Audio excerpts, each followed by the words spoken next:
Illusion shattered! Rain outlines your fate.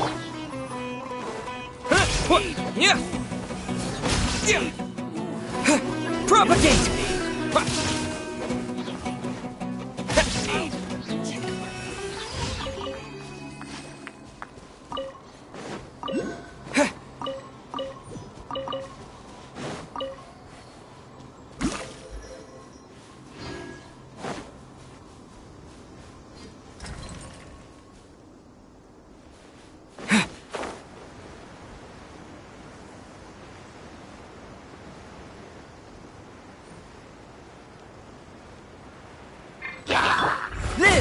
There is no escape!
A reward on the road.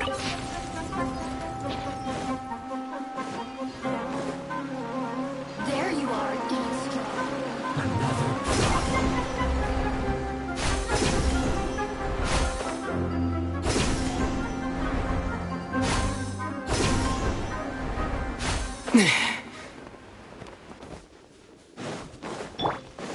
Coming! Shine down! No, my sword!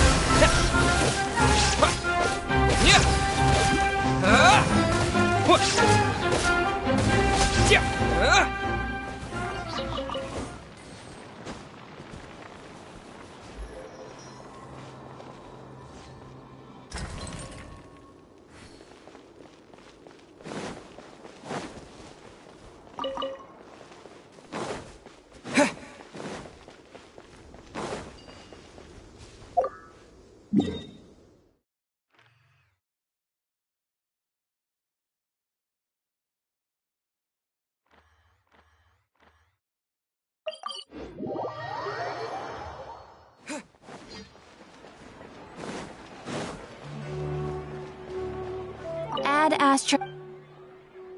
Thank you for Add astro.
Excuse us, but is Sino at the Academia?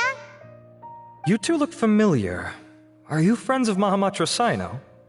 I'm afraid he's out on a mission right now. But if you'd like, I can pass whatever message you might have on to him. We ran into this guy by the gates, and he seems really eager to speak with Amatra. It sounds like something urgent. Oh? If you don't mind, why don't you tell me about it first? Siraj. Siraj. That name sounds familiar. Isn't he a Vahumana researcher? Vahumana researcher? Yes, one of their most renowned, in fact. I hear he's as daring as he is intelligent. There are rumors he'll become Vahumana's next sage. But please continue, good sir. What about Siraj? I want to report him for conducting a dangerous experiment. He kidnapped me, tied me up, and took me to that horrible cave. Experimental equipment everywhere. I ran as fast as I could, a little slower, and he would have caught me. There's no rush. Please, take your time. What kind of experiments was he conducting? Where is this cave? I don't remember. Huh? You can't remember? All I remember is Siraj walking towards me, and then my head started feeling weird. It's like a nightmare that I can't recall. I just know that that place is dangerous, and that they must be stopped. Oh, I heard they conduct business in the tavern. We have to hurry. Even if what you say is... All right. I'll have some of my colleagues look into Siraj. But before that, I would like to administer the Matra lie detector test. You think I'm lying? Please don't take it the wrong way. This is just standard protocol. Sorry, but can you two wait out here a little while? We'll be back soon.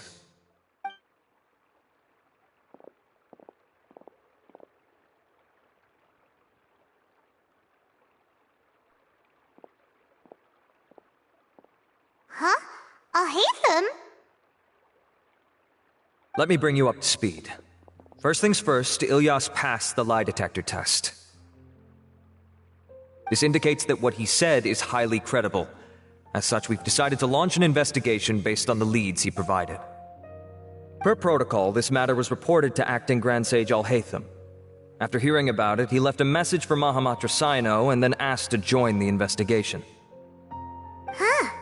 It's kinda weird for you to be working with the Matra. Is there a special reason? You're overthinking things. My interest was piqued is all. Really? I'm unsurprised you have this much free time. In that case, let's join in as well, shall we, Traveler? It's already against protocol for Acting Grand Sage Alhaitham to participate in this investigation. As for you two... Oh, never mind. After all, you were the ones who brought Ilyas here. I'll allow you to accompany us, but you have to promise to keep everything confidential.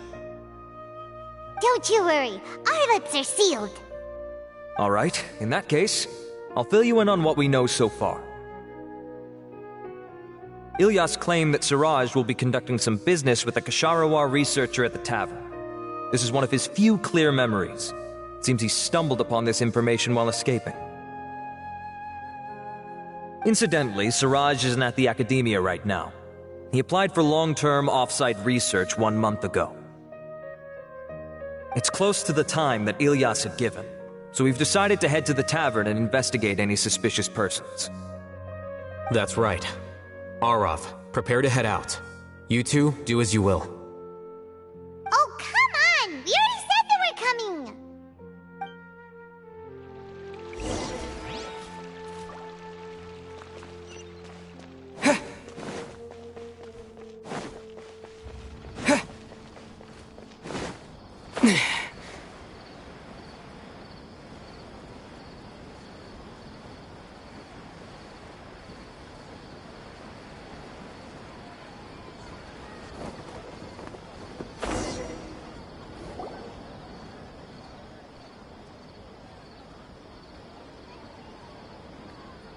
We're here, Acting Grand Sage Alhaitham. What's our next course of action? Acting Grand Sage Alhaitham? Looks like you haven't read any memos lately.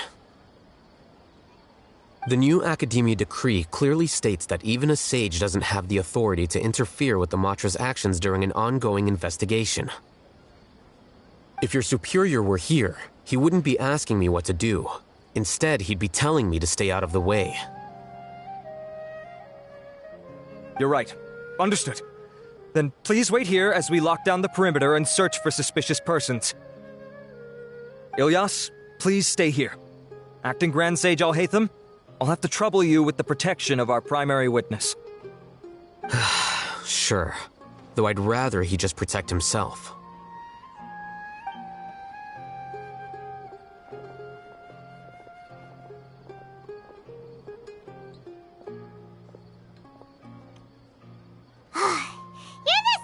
Ever, casually ignoring people just like you did back at Aru Village. Answering a simplistic question only enables the questioner. Besides, I need him to understand my position clearly. Arav has just as many doubts about my coming along as you do. But unlike you two, he's making this matter more complicated than it is, with his considerations like the acting Grand Sage is trying to seize the Matra's powers. That question was obviously bait. The Matra were once under the influence of the sages, and so were often subject to these bureaucratic traps. The test was strictly unnecessary, though. I hope that our exchange will assure him that I won't interfere with their work this time. Why is this so complicated? This is why I was against becoming the acting Grand Sage from the very first. Titles and rank inevitably make a lot of things more troublesome than usual. Excuse me, acting Grand Sage Alhaitham. I've had a question on my mind, and I need to know the answer no matter what. Have we met before? No. I have no recollection of ever meeting you. Haha, I thought so too. I probably wouldn't have had anything to do with someone of your caliber. Then why did you ask? Well, for some reason I felt a sense of familiarity when I met you for the first time. Really? A misperception, perhaps. Or... Acting Grand Sage Alhaitham, we've apprehended a suspect. Siraj? No, it's the Ksharawar researcher who has dealings with him. His name is Narendra.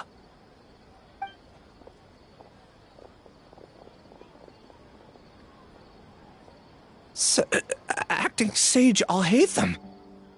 Wait, can someone please explain what's going on? I admit that I did steal some mechanical components from the lab and sell them, but does something like that really warrant the personal interest of the acting Grand Sage? What have I gotten myself into? I know I let greed get the best of me, but please, I promise that this won't ever happen again. I would like to ask him a few questions. Of course. Do you know Siraj? Yeah, that's the name of my buyer. He asked to make the transaction at the tavern, but he never showed up. What were the details of this transaction?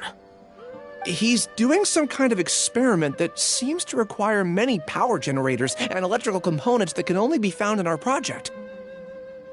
He contacted me in private and said that he'd pay a large sum of mora if I was willing to put some aside for him, under the pretense of them being defective parts. We had originally agreed to meet at the tavern earlier today to do the trade. I sure didn't expect to get stood up, or run into you all. Perhaps Siraj was aware that Ilyas might leak information, so he intentionally didn't show up. Whatever the case, it seems that this lead ends here. The good news is, regardless of what Siraj was planning, his progress will now be severely hindered by a lack of power generators and electrical components. We still have time to conduct our investigation. Do you have any more questions for the suspect? No, he's all yours. But I'd like to borrow Ilyas for a while. Oh, that's fine. We conducted a comprehensive lie detection exam, which showed that he has a genuine case of amnesia. We're not planning to pursue any further breakthroughs on that front. However, I am curious, what do you need him for exactly? I've read some papers regarding amnesia, and I'd like to try restoring his memories. I see. We'll be returning to the academia then. I'll leave Ilyas in your care.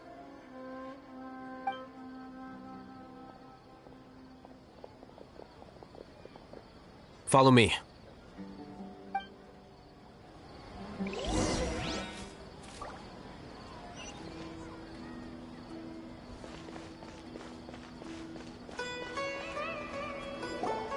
Siraj didn't show up at the tavern, and Narendra didn't give us any leads. Ugh, that means we're stuck. Alhaitham, are you serious about seeing things through? Paimon's pretty surprised that you're this interested in the case. I thought you would have guessed the reason by now. Huh? Paimon has no clue. Hey, do you know? Yes, we were classmates. Oh, so that's why you asked to come along when Arav briefed you on the situation. So you're not here because you're interested in the case itself, but because you know the suspect? You couldn't be further from the truth, but I wasn't expecting much from you to begin with. For the time being, all you need to know is that we were once classmates. I became the scribe afterwards while he continued his academic endeavors.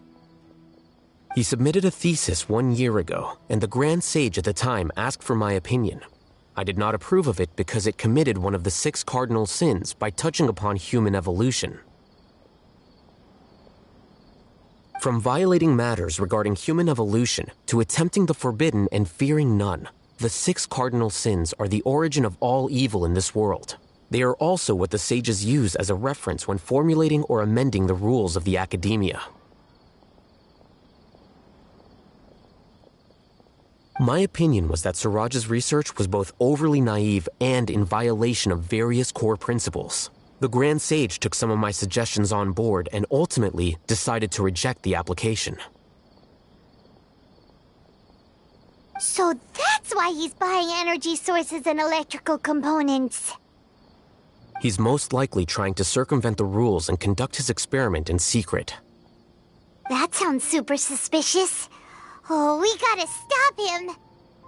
Ilias, can you try to remember things again? Maybe something new will pop up. I'm sorry, but I've already tried many times. And no matter how hard I try, it feels like everything in my mind is shrouded in a thick mist. It is possible for a person to subconsciously forget some of their memories as a defense mechanism against extreme stress. However, these memories aren't truly lost, but merely sealed away. They can be restored with the appropriate stimulus. Now, try to recall things you care about. They don't need to be related to this case. Well, actually, I feel like I've forgotten more than just the memories of the time I was kidnapped and experimented on. The kind of person I am, the things I've done, I can remember some things, but I can't recall some others no matter how hard I try. But I do vaguely remember that there are 2 things that I have to do no matter what. Do tell. The first is to get my paycheck from the academia and give it to my younger sister in Gandharvaville. I'm not sure about the details, but it seems that I would send money to my younger sister every month to pay for family expenses. And the second thing? What's the second thing? I can't remember. Sorry, there's just so much I can't... Not unexpected. However, you're the only one who has seen Suraj and knows the exact location of his cave at present. As such, we'll do everything we can to help you regain your memories. Losing your memories must be really painful. But don't you worry, we'll help you get them all back. Oh, thank you so much. This feeling, it's more than just pain. I don't know how to describe it. I have so few memories that I don't even have a clear idea of who I am. And my head's always ringing. It feels like I could faint at any moment. But amidst all that, it also feels like I've been set free somehow. Nevertheless, I have you all to thank for bringing me what clarity I do have right now. Now, I do remember that I worked part-time at a place in the academia called the Research Preparation Center. That's also where I got my monthly paycheck. I see. In that case, let's go and find whoever's in charge there.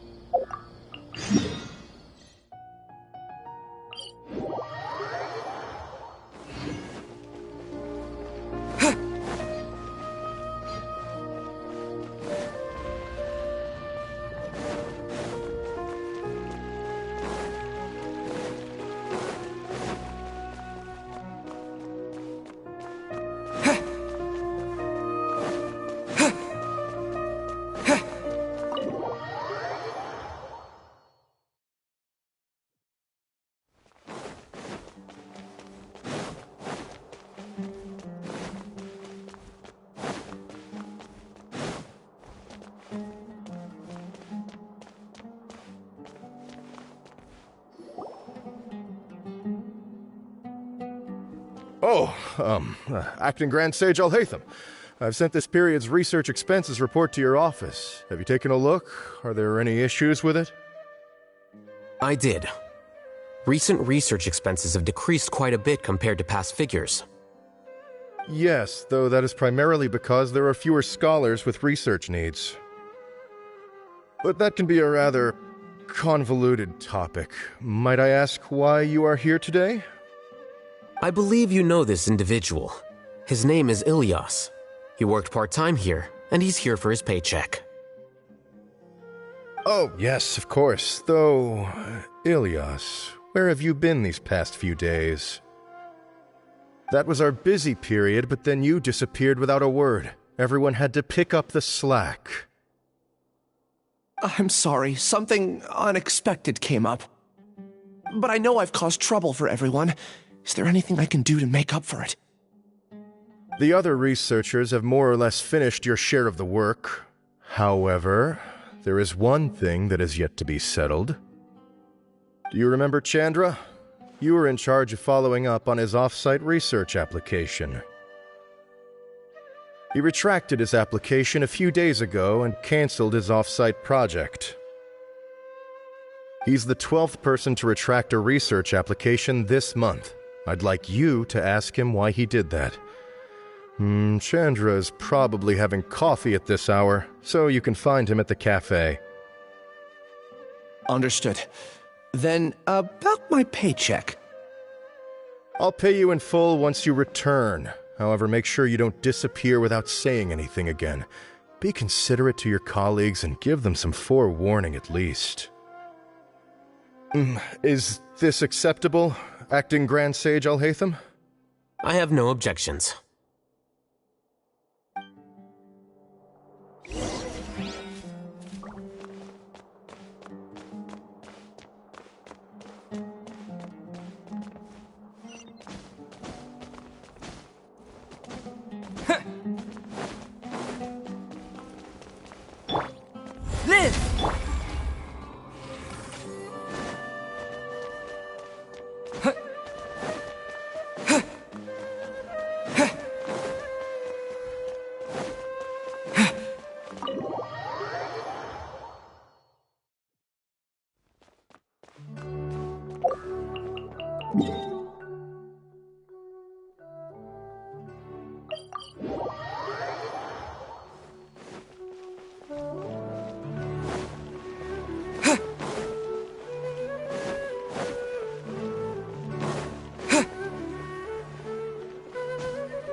Ilyas? Long time no see. What can I do for you? I heard that you canceled your research project, so I'm just here to ask you why. Oh, that, it's really nothing special. I just don't feel like going anymore. I'm not the only one who canceled, right? I mean, people have had no motivation to conduct research lately, haven't they? No motivation to conduct research? Yeah. Say, who might you be? You look sort of familiar.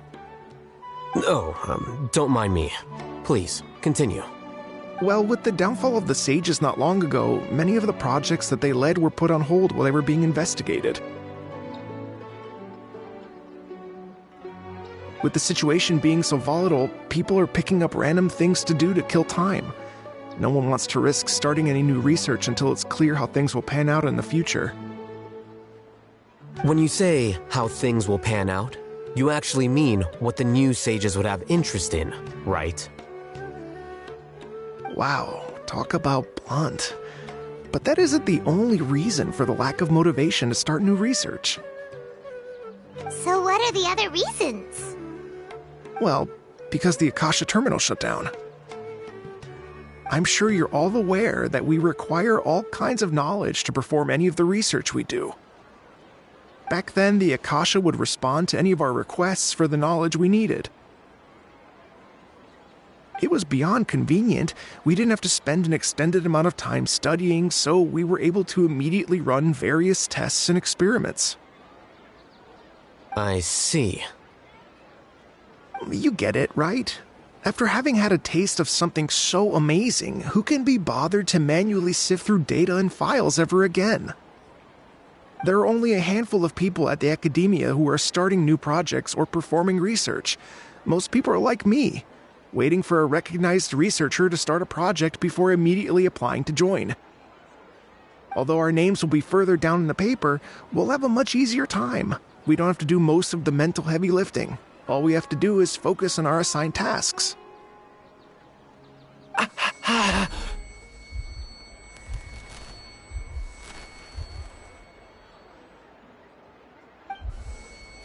Ilias? What's wrong?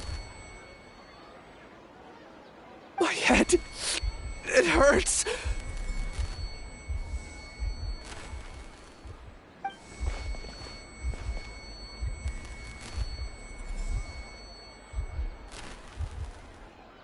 I remember now. I remember what Siraj said to me as he approached. You will become Siraj number 36. Fuse yourself with a consciousness under my control. Think only in accordance with a set module, like a worker bee in a beehive. Paimon doesn't get it. What does that even mean? It's what Siraj was researching and the topic of the thesis he had submitted. Collective consciousness and the path of evolution. Siraj believed that by achieving 3 objectives, he could create a collective consciousness in human society and drive humans toward their ultimate evolution. First, he would rank test subjects in descending order of ability, with number 1 serving as the overmind.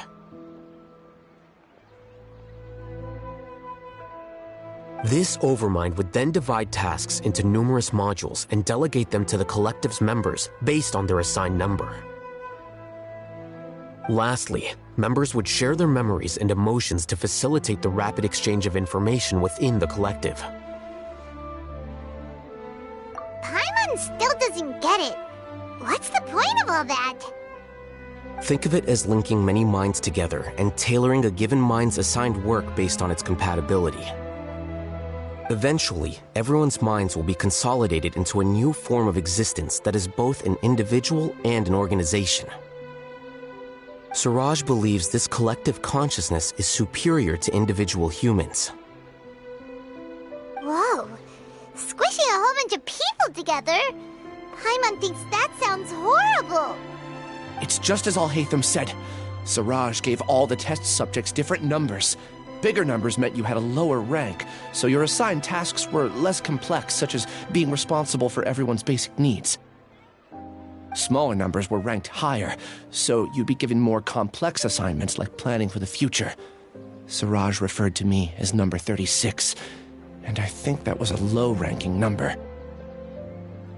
I also recall that Siraj said his plan was proceeding very quickly, and that the hive would soon be complete.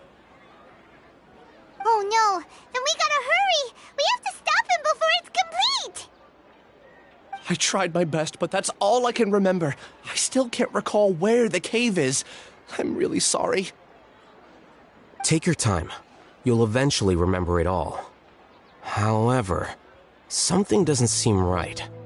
Some details don't add up. What's off? You were only designated as number 36? What a shame. From what I can see, your talents merit a smaller number. I'm not sure what Siraj's numbering system is based on. Anyway, we're done here. Let's go. Please, wait. I heard you all talking about Siraj just now. Are you looking for him? Huh? Do you know something? Well, Siraj is pretty popular as of late. I heard he's gained recognition from a lot of well-known researchers. Supposedly, he's a strong contender for being one of the next sages. There are many who would give up everything to be a part of his research team. I'm nothing special, though, so I doubt I'd get the opportunity.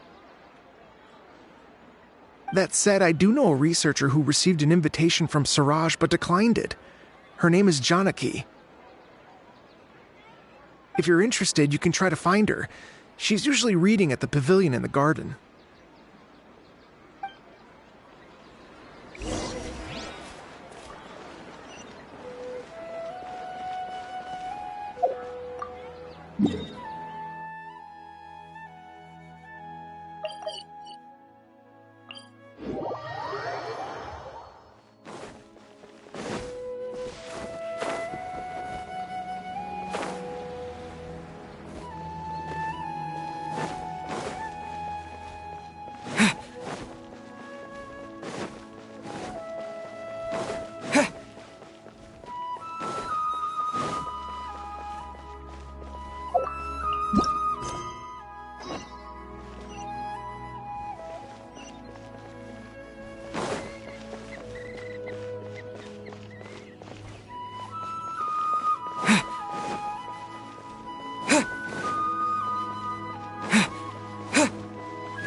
Are you Janaki? We'd like to ask you a couple of things about Suraj. Ilyas? Do you know me? I'm sorry, but I don't recognize you. Are you playing dumb with me? No, I'm not. I actually have amnesia, so I've lost a lot of my memories. And? Are you trying to say that I should forgive you just because you've forgotten what you've done? Or are you using the acting grand sage as backup to settle things with me? The two biggest loners teaming up. What a terrible thought. That's enough. There seems to be a dispute between the two of you, but I have no interest in that. I heard that Suraj once invited you to join his project. Is that true? So, what if it is? Suraj did extend an invitation to me, and I was also interested in his project. I think it was about collective consciousness or something. Anyway, he said that I could be number 45. I refused because I thought that rank was too low. No one wants to be placed at the bottom. Certainly not me. Ilyas' number's 36, and Janaki was supposed to be number 45. Ugh, just how many people did Suraj have his eyes on? Tell me, did Suraj tell you how he assigned numbers? Yeah. Remember how the sages took advantage of the Akasha and extracted Yana energy from our heads back then? They left a document that records the amount of Yana energy that the Akasha had extracted from each person. I don't know how Suraj got his hands on that document, but he used it as the basis for his numbering system. I see. He believes that this data can be used to evaluate a person's computing power. Putting aside the validity of the data, it is meaningless to judge individuals based solely on their jnana energy. At most, jnana energy can only be seen as representing a portion of a person's abilities. Humans are complicated beings, so it is impossible to evaluate them using a single criterion. See? I knew I couldn't have only been ranked as 45. What else do you know about Suraj? That's it. He came to me, I refused, and that was the end of it. Is there anything else you needed? If not, I'm out of here. I've had enough of this eyesore. Please, wait, I still want to know what I did in the past. You really forgot?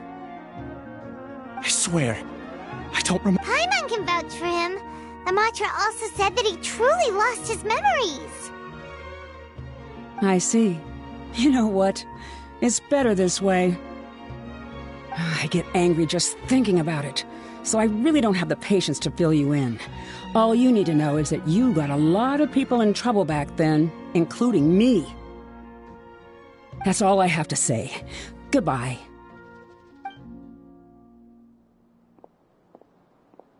And she's gone. She doesn't seem to like you very much. Do you really not remember anything? I really don't. But after she said that, I've had this heavy feeling in my chest. I guess I did something really horrible. Do you want to remember? Huh? Even though you're a witness against Suraj in this case, you've also lost your memory. No one can force you to remember if you don't want to. Even if you manage to remember, all you would need to do is feign ignorance and tell us that you tried the best you could, but to no avail. I'm not sure what to do. Like I said before, for some reason I felt a sense of freedom when I realized I had lost my memories. But I feel like I shouldn't be allowed to go free so easily. I still want to remember everything. What should I do? I can look up your file. Something that caused trouble for a lot of people in the past must be on file somewhere. Would you like me to look into it? Yes, please. All right, then let's return to the House of Dana. We've spent enough time here, and you should go and get your paycheck.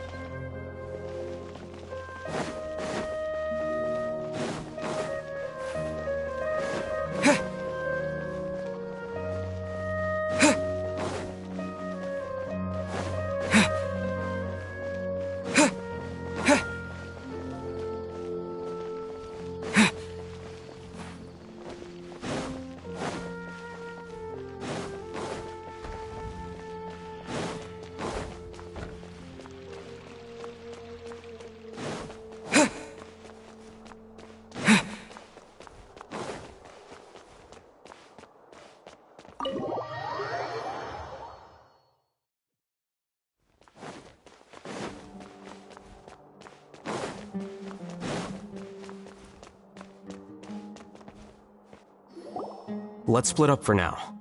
Ilyas, you go and deal with that. The rest of you, come to the archives with me. We'll meet back here later and then head over to Gandharvaville. Okay. Thank you all so much. Relax, Ilyas. Being nervous accomplishes nothing. That's true. I'm ready. No matter what I've done, I'm ready to face it. I'll also try my best to remember anything else related to Siraj. We'll put an end to all of this.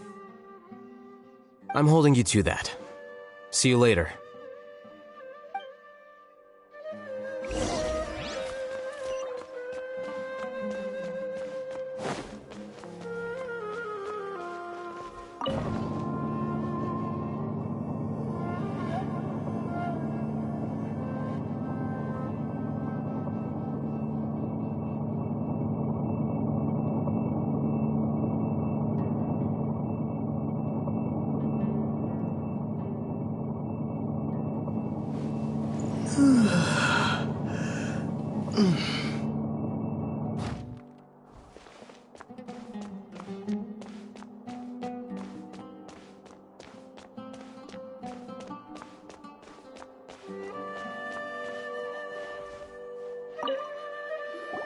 Okay. The important files from the last few years should all be here.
What's wrong? Nothing. Anyway, I found Ilyas's file. Let's meet downstairs.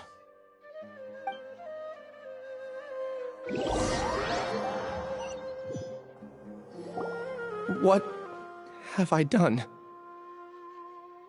This file indicates that you were once commended by the academia for your courage and sense of justice.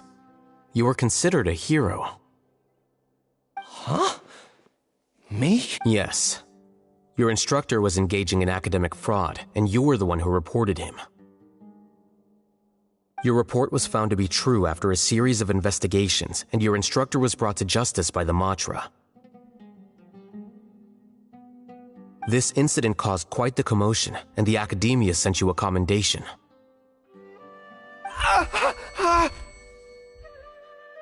What is it?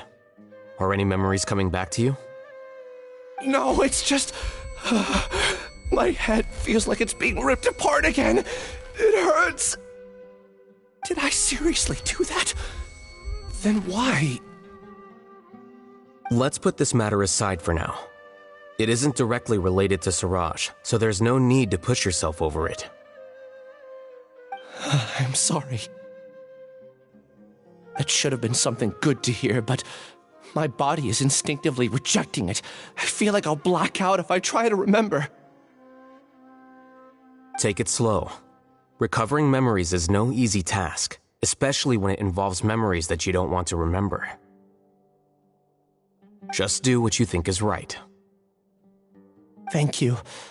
I'm not sure how you're so calm and composed all the time, but it does make me feel more confident about the situation I'm in. Let's head to Gandharvaville and deliver Ilyas's paycheck to his sister. Come on!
We should be close. Let me think. It should be this way.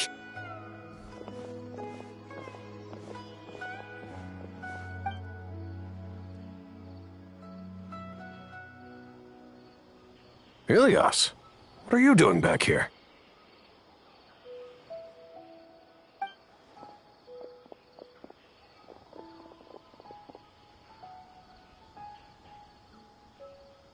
Dad, it's nothing. I was just wondering how everyone was doing.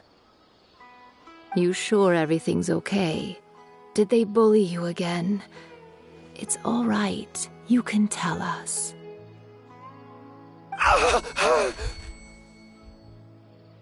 Ilyas, what's wrong? I'm fine. Just a minor headache. I haven't been getting much rest lately. Back then, I told you not to be a hero. Look how things turned out. I can't imagine how things are going for you at the academia. We've even been receiving threat letters. You don't have to force yourself to stay at the academia. You can always come back home. I'm all right. I just need a little rest. Ilyas doesn't seem like he wants them to know that he has amnesia. Hey! That's enough, you two! Ilyas isn't feeling well. You can keep nagging him once we get home. Ilyas, let's find somewhere to talk.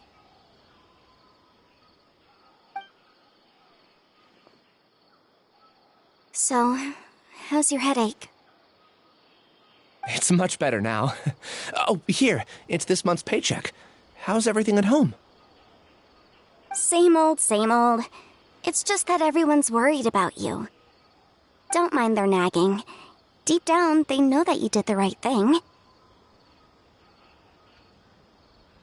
It's just that after hearing a lot of bad rumors about you and seeing all the threatening letters, well, they're mom and dad. Maybe they just want you to conform a bit more. Conform. Yeah. You don't remember? After the incident, you... Ilyas? What's wrong? Ah, I see. I remember now. Don't worry, I remember now. You're acting a little weird today, you know? Anyway, I understand your decision, but Mom, Dad, and I just want you to be happy. I don't care if you're a hero or not. I just want you to enjoy life and relax more. Your understanding is a great comfort to him. Is it? That's good. Are you a friend of his? More so these two. My name is Alhaitham, and this is the Traveler in Paimon. Oh, that rings a bell. At any rate, I feel more at ease knowing that my brother has friends. Would you like to join us for dinner? I just happened to buy some extra food. Sorry, but I still have things I need to take care of. Well, that's a shame. Okay, I'll get going then. Take care of yourself, Ilyas. Don't worry. I won't do anything to make you guys worry again. You remember now? Yes, I do. Thanks for that. You know, you don't seem like such a bad person. Is that your way of conveying gratitude? Oh, my apologies, but I meant every word. Remember when I asked at the tavern if we had ever met? I said that there was a sense of familiarity, but what I really meant was a sense of loathing.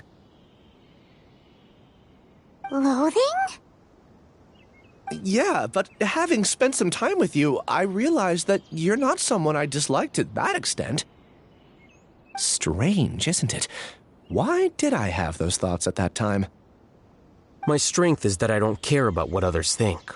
If you could also develop this quality, then you won't be as bothered by complicated social relationships. It'd be great if I could think like you. But first things first. I remember where Siraj's cave is now. I'll take you there. Really? That's great! Paimon remembers that you said there are 2 things that you had to do. We've only checked off 1, right? What about the other one? Are we not gonna do that first? There are more important things at hand. We have to stop Siraj before he completes his collective consciousness, or it'll be too late. You're right. Let's head out.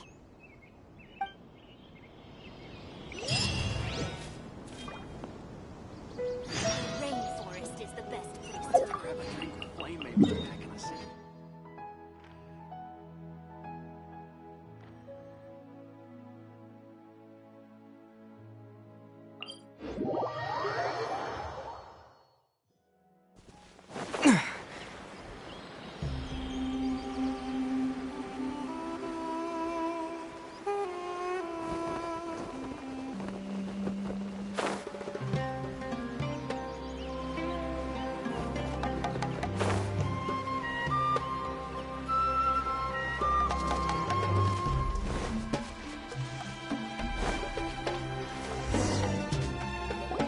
This is the place.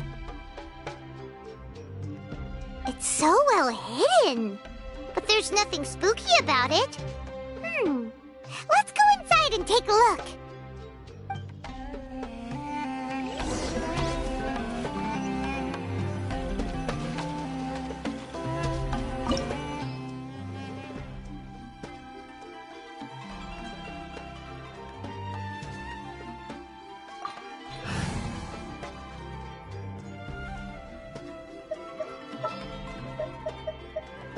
Ready for a rehearsal?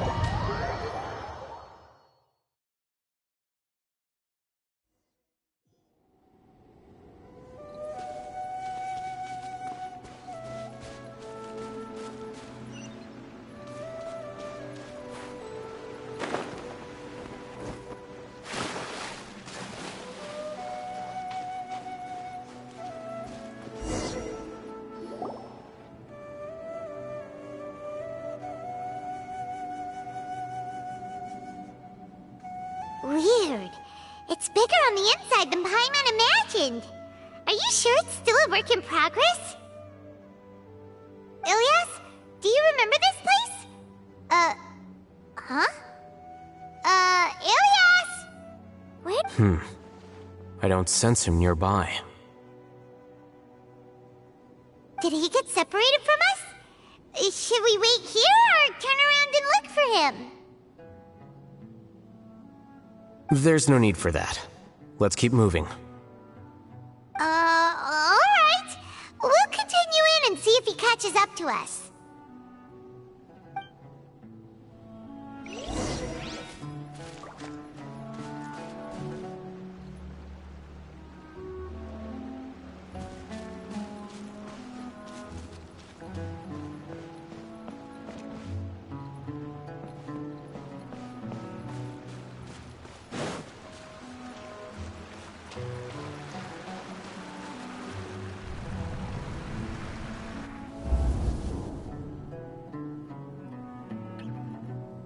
It's okay, Ilias. You've done more than enough for me already. I don't understand. Everyone knows that Johnny is stealing your research. Why is no one willing to go public with the truth? He shamelessly used your thesis to send in a project application, and whenever the project hits a wall, he asks you for help. Everyone knows what's going on. Do you know how many people are working on that project? If Johnny was kicked out because of academic fraud, that'd be the end of the project. Too many people would be affected. But he's obviously taking advantage of you! He throws you the hardest work, and after you're done pulling all-nighters, he struts around with your research data and takes credit for it. That's not right! Why are you putting up with this? A lot of people warn me to not say anything, and I think they have a point. This is just how things are. All I want is to graduate without any problems. It's okay. He's at least paying me. Half a year of your time and effort, countless all-nighters, and casual threats and insults, all for a measly 20,000 mora?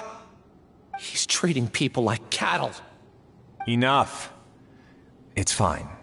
I just need to suck it up and get it done.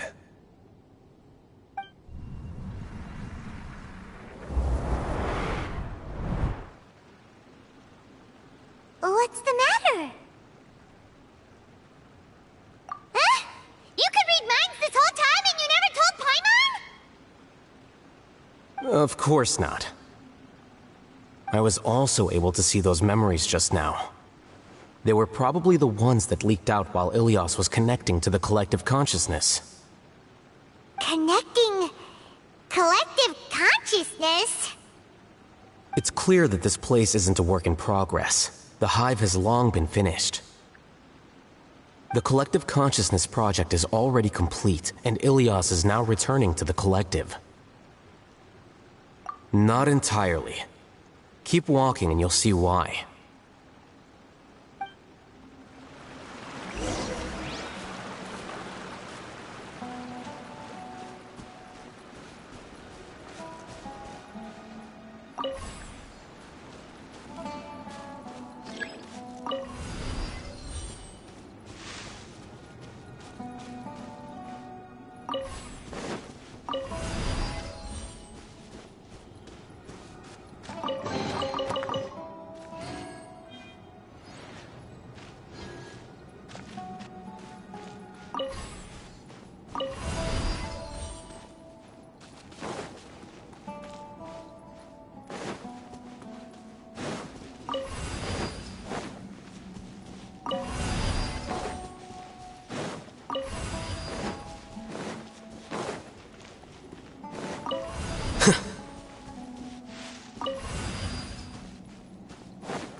Illusion shattered!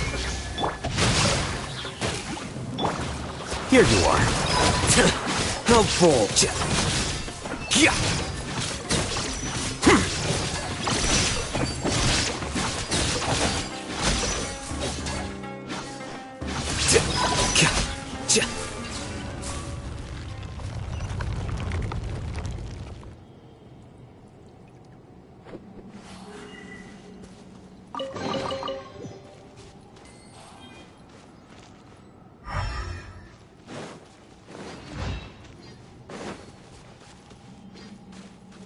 It's completely different from what Ilyas said.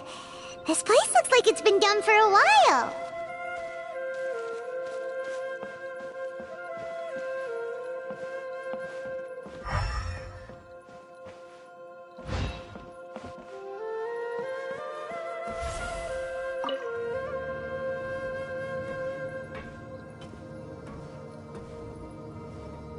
Contributing to the collective by only thinking to your strengths. How easy.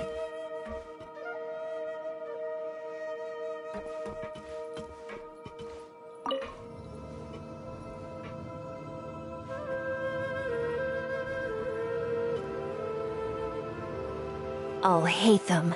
Just thinking of that name fills me with hatred. We must get rid of him.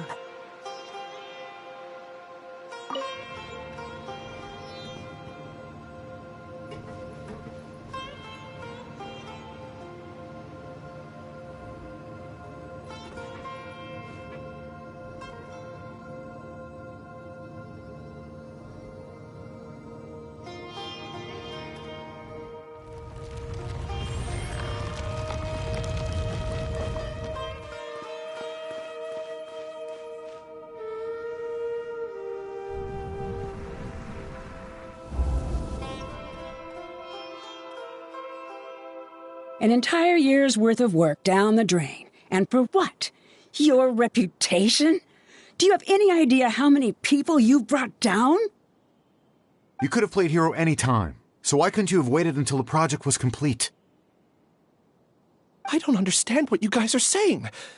Are you saying you don't care that Raju jumped to his death? It's a shame. What happened to him? I thought he was stronger than that. Everyone has been working hard to complete the project. He could have endured for a bit longer, but he chose now, of all times, to... In any case, we're done with you. Because of your recklessness, the Matra are putting Johnny on trial. This project is done for. None of this affects you at all. But do you know how many people, myself included, needed this project to complete their studies? Now our futures are up in the air. If worst comes to pass, we might not be able to graduate. Do you understand now? I'm sorry. There's no need for an apology. It's not like I'll accept it anyway. You'll pay for this.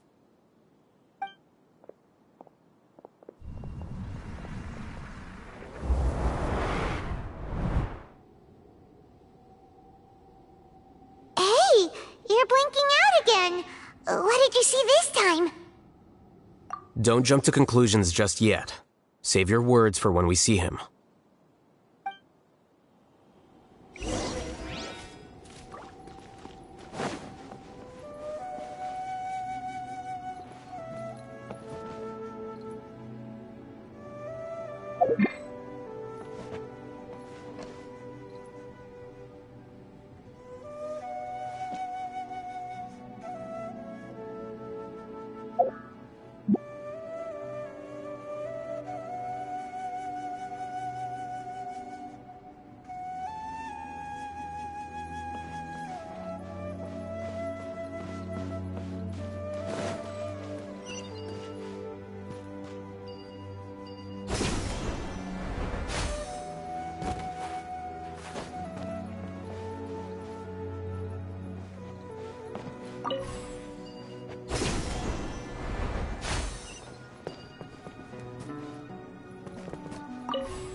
Case, why don't we take both keys with us?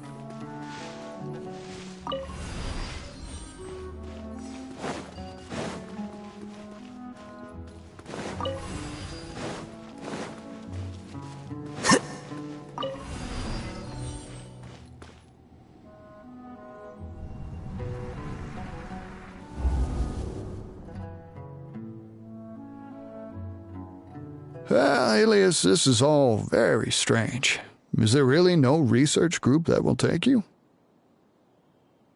Well, to pass this course, you must complete a paper with other researchers. I know you're a hero for fighting academic fraud, but well, we can't make exceptions for heroes, now can we? Maybe you should try to improve your relationship with the other researchers. Getting a reputation for being too unconventional will not stand you in good stead in the long run. I understand.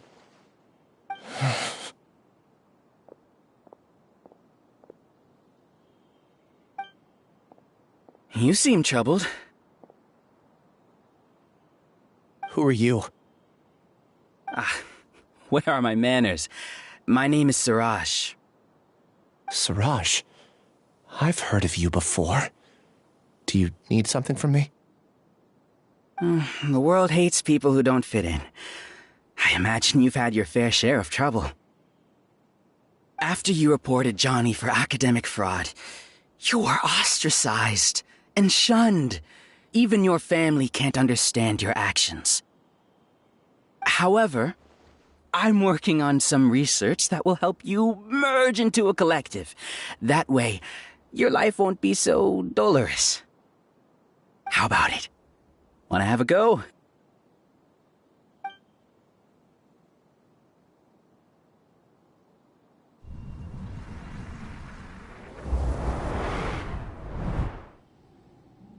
What did you see? Paimon can't believe it! He really did trick us! That giga jerk! No, Siraj is the real giga jerk here. Ilias is just a regular jerk. Ooh, Paimon's so mad! We're gonna find him, and we're gonna make him explain himself!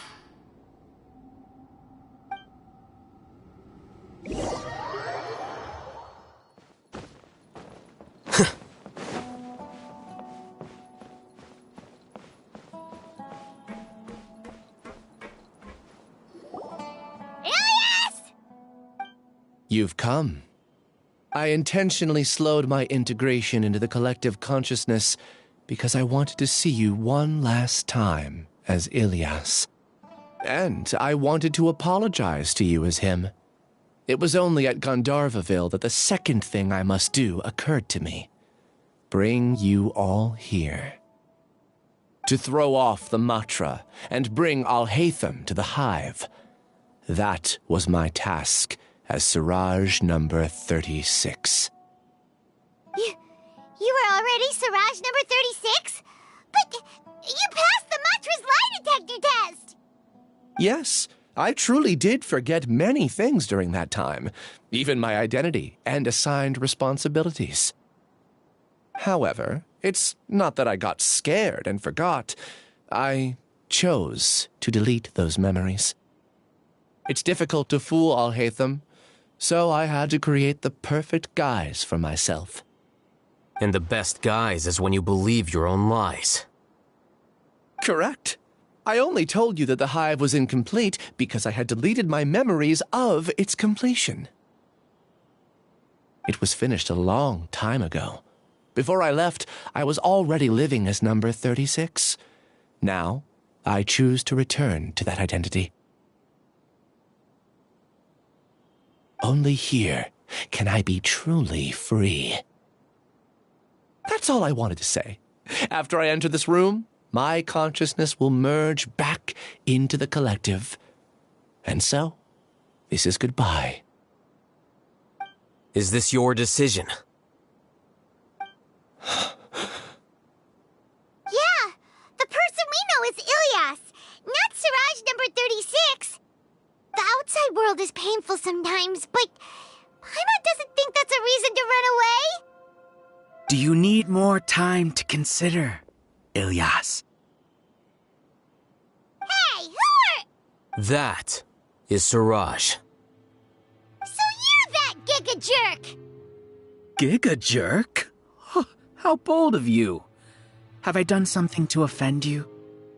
You! I modified Akasha terminals to allow users to share memories and emotions. Then, I recruited researchers from the academia to build a collective consciousness. I assigned numbers to everyone and divided the experiment's tasks amongst themselves. Here, people can live easily and happily without needing to exercise complex mental thought. This is what they have chosen. All I've done is fulfill their wishes. You're just trying to justify yourself! Then I ask you, what's the difference between here and the outside? There are researchers at the academia who engage in dangerous research in extreme environments while others become idle and listless. People are so obsessed with collective will that even those on the fringes will attempt to fit in after suffering setbacks. Isn't that right, Ilyas? There's no need to deny this. As it is fact, it is natural for social creatures to congregate together. And the terminus of conformity is a collective consciousness through which even an ordinary bee colony can become a powerful swarm. Replace the bees with humans, and this model becomes even more potent. Welcome to the hive, Alhaitham. You once arrogantly denied the merits of this project before the Grand Sage. A few simple words from you, and my research was consigned to nothingness. Of course, I'm well aware that you don't care about any of this. You don't care about the pain of others. But I didn't give up. I made my thesis into reality. When we arrived, I noticed many empty rooms in the hive. Oh, you noticed that? Then can you guess where their inhabitants are? The answer is the academia. They're executing another phase of the plan. The plan to install me as a sage. The collective consciousness links all of us into a single mind, showcasing our individual strengths as we work together. We are able to execute complex undertakings while instantaneously modifying our strategies in response to unexpected situations. Everything has been proceeding smoothly. You are our biggest obstacle. With you out of the way, I'll use my growing influence to turn the collective consciousness into a legitimate study. The project will snowball until ultimately everyone will be part of my hive. No. The hive will be in control. And it will lead the academia towards a new future. We won't let you do this! What can you achieve with mere words? You weren't even able to change Ilyas's mind. Return to the hive, number 36. Yes. Wait! Don't go back! Look! There are lots of people out there worried about you. And you aren't an outcast. Aren't we your friends?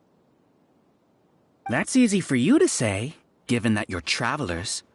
Will you two continue to stay at the academia? When you leave, tragedy will repeat itself. Return, number 36. You know as well as I do that comforting words don't make life any easier. Ilyas? Why? You two are just as arrogant as Alhaitham. You think that everyone should be like you and live according to their own truths. But you don't realize that most people simply want easy lives. I allowed number 36 to leave the hive without his memories only because I knew he would eventually return. This proves that I know more about human nature than you do. Alhaitham, do say a word or two. I will consider them as your last. I made those words quite clear a year ago. The model you presented was extremely unstable. No amount of garish packaging will change its fragile nature. It can't be helped. If you were clever enough to realize those problems, then you would have been aware that the hive changed when Ilias returned to this collective consciousness of yours.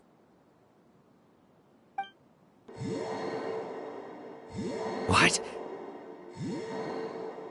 What's happening? The collective needs motivation to execute its plans, just as machinery requires energy to operate. That's why you, as the Overmind, synchronized your hatred of me into the collective, prompting them to create and execute a plan to eliminate me. However, when Ilias returned to the collective, his memories and emotions were shared with the rest of its members. This includes his perception of me. Thanks for that. You know, you don't seem like such a bad person. Strange, isn't it? Why did I have those thoughts at that time? This contradicts the hatred you had provided them, and these two differing emotions will give rise to new conflict. So that's it. Wait, so you knew that Ilias would return to the hive? And then you pretended to keep him around just to fool Siraj. Wouldn't expect any less from you, Alhaitham. Once the collective consciousness bugs out, we'll take that opportunity to... wait. It's back to normal already. Alhaitham, I told you. You're too arrogant. Did you really think that your little scheme would be enough to destabilize the hive? Ilias's return had indeed introduced abnormal emotions into the hive, but such a meager drop cannot give rise to waves.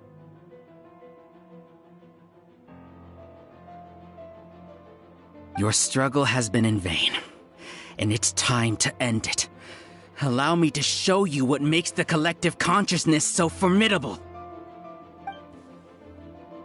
So many monsters. Where did they come from? And something feels off about them. I also integrated monsters into the collective, though I ranked them last. Even so, they are part of it. Despite their lack of intelligence, perfect cooperation can be achieved, much like soldiers who have undergone strict training. Now then, drown in endless waves of monsters. You will all pay for your ceaseless arrogance. Hey, Alhaitham! Your plan didn't work, so what do we do now? I've already sent my gift to the collective. It'll take some time for the recipient to receive it. You two just need to brace yourselves for the nuisance in front of us. Well, alright.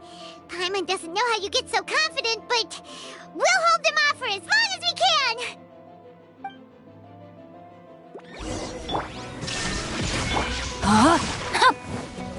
Time for takeoff.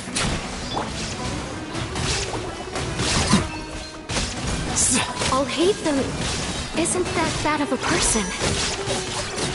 But it has to be done. He must be eliminated so that we can... You see? That is the will of the collective. Even with the hatred gone, they continue their work. An external anomaly cannot shake the collective's stability.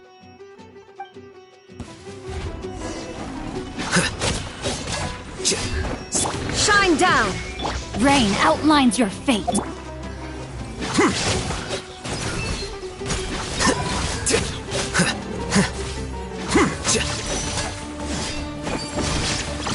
He won't hold out for much longer. He's a lot tougher than we imagined. Something's gone wrong with the academia. The monster. What's going on? What's with this sudden influx of information? Silence! As the Overmind, I command you!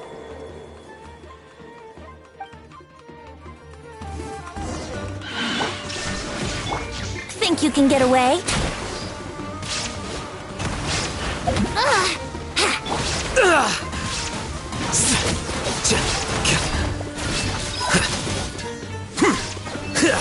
How is that possible? Why hasn't it been resolved yet? Was there an error in our judgment? The will of the collective cannot be wrong. The Overmind must have made an error in his judgment. But Siraj is the most intelligent among us. He is number one. His judgment is the optimal one.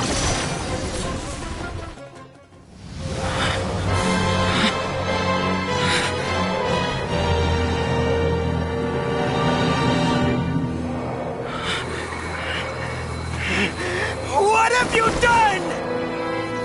Calm down. Don't you have an easy way to figure this out?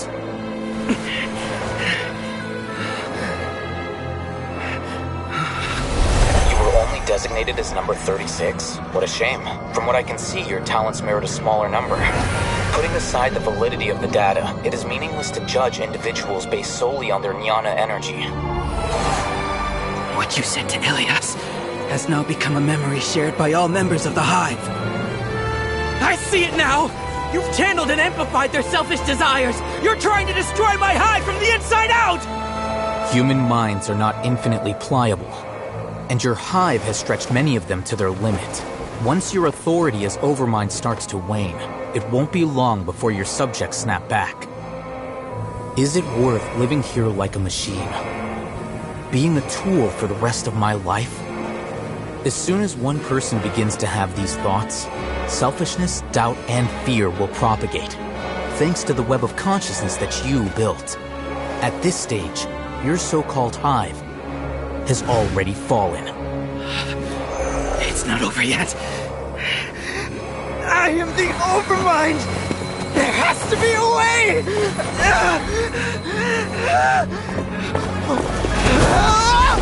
It's too late. Once the desires of the hive accumulate, beyond a certain threshold, they will kill their king. I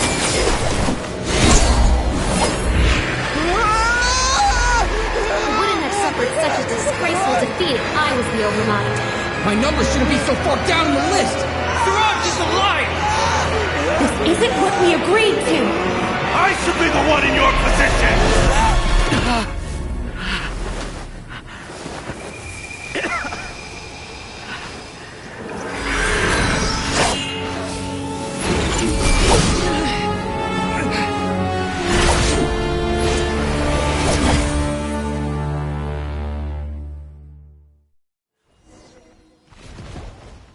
The hive shut down? What happened just now? Members of a collective consciousness are more likely to reach a consensus because of their shared memories and emotions. For example, Ilias did have differing perceptions, but he ultimately followed the collective consciousness's judgment. However, this system is far from perfect. Based on this logic, the collective consciousness will generate an intractable diffusion effect upon encountering negative emotions. The disturbance that Ilias caused wasn't for naught. It made the collective question the Overmind. Setbacks in the plan further amplify doubt, which diminishes the Overmind's influence. This inevitably causes the collective to generate negative emotions. Apprehension, disappointment, panic, avarice. These negative emotions can be very well hidden, as humans generally do not share completely transparent channels of communication. But in the hive, where there are no secrets, negativity can spread like a tidal wave. Of course, what I said to Ilias was the trigger for all of this. A few words were enough. Believe in the power of words, Suraj.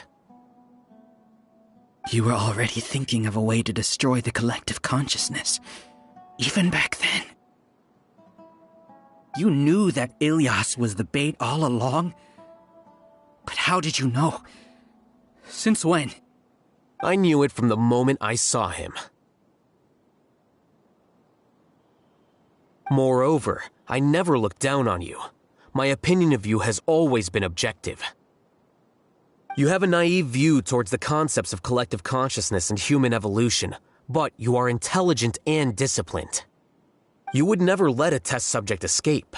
Mistakes like that are beneath you, and you also won't leave any mistake without a resolution. I never thought I'd hear those words come from you. But if you're saying that out of sympathy, spare me. I know very well that you've never viewed me as an equal. When you were with us, you always had a distant look in your eyes. You don't need to hide it. I know it better than anyone else. The arrogance that comes with being a genius. Nobody likes being treated like that. Your perspective is entirely born from your habitual way of looking at things.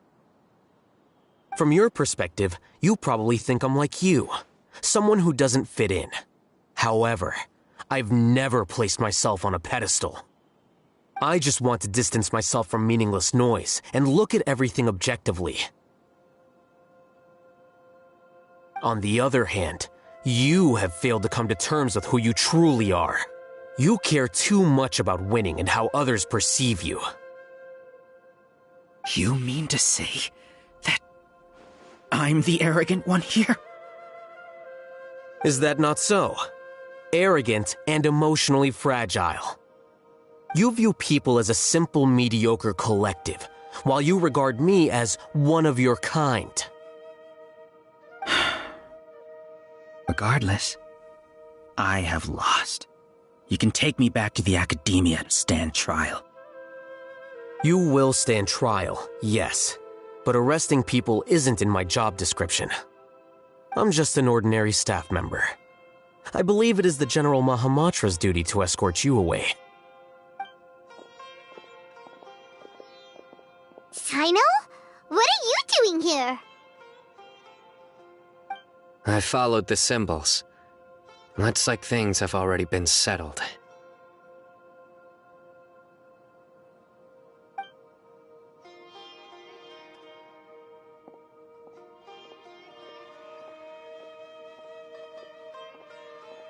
Symbols? I left a similar picture in my letter to him, and I made several similar symbols on the way here. Wait, what do you mean you left a letter? Oh, Paimon remembers! When Paimon first saw you, Arav said that you had left a letter for Sino. So you really did know that something was up with Ilias from the start! You lied to us too! It'd be best if you didn't spout nonsense. I never employed any mode of trickery on you. By the way, I came across some information at the Academia a few days ago. If you practice the method discussed therein, your vision may improve. Do you— Seriously? This guy. By the way, Sino, Paimon heard that Siraj sent more people to the Academia. We can't let those jerks get away! Don't worry. The Matra have started screening suspicious persons, and we've already arrested many of Siraj's associates. This was likely one factor that caused the Hive's consciousness to waver. Everything went as you predicted, Alhaitham. Good. Seems like the interesting part is already over. I'll leave the arrests to you all. See you. And off he goes. There still are a lot of test subjects here, so let's stick around for a while.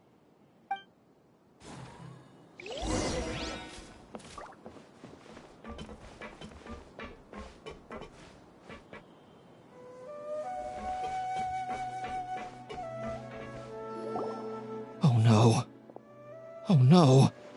I was involved in all these plans to get rid of the acting Grand Sage? What came over me? How could I do something like this? We were accomplices without knowing it. But I'm afraid that Alhaitham might pressure the Matra into giving us heavier sentences. Whether he's the scribe or the acting Grand Sage, we can't afford to offend him. It seems our future at the Academia will be full of uncertainties. We can discuss the future later. Leaving the collective left me with a strange sense of guilt. I didn't feel anything towards Alhaitham at first, since he wasn't well known. All the opinions I heard about him were negative, though. Siraj made us hate Alhaitham, and we blindly accepted that hatred and thought of him as a bad person. From how things look, we've done a lot of irrational things. I guess we're getting what we deserve. Could you help us apologize to Alhaitham? Sure, Paimon will help you tell Alhaitham, but whether he chooses to forgive you is up to him. It's okay. No matter what he chooses, apologizing will make us feel slightly better. If he chooses to remember this, we're prepared for our punishment. It's time to go. Let's go.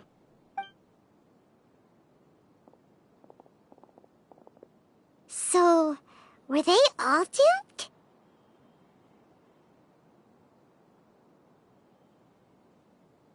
We can ask Alhaitham about that later.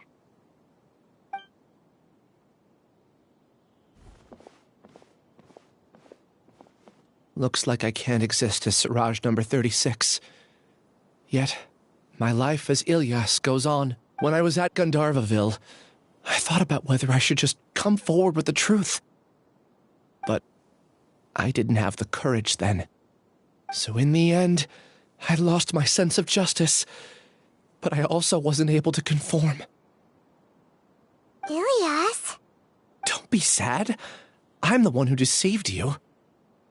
However, I didn't come out of this completely empty-handed.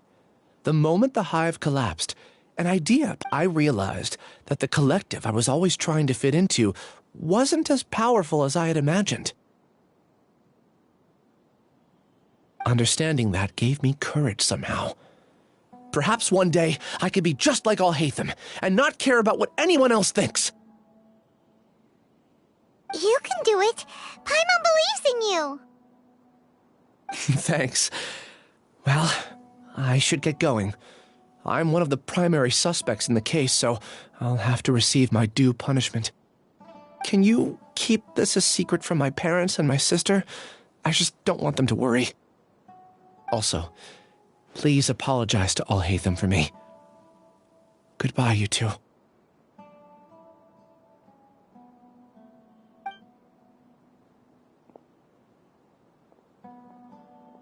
All the test subjects have been taken away. I'll have my subordinates seal the place, retrieve all documentation, and destroy the system. Are you two hurt? I brought bandages and hemostatics. Paimon's fine.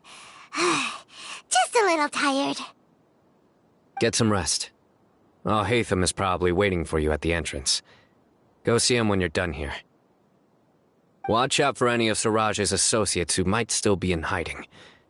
If you encounter anything you can't take care of, come find— Okay, you stay safe too, Sino. Let's go meet up with Alhaitham.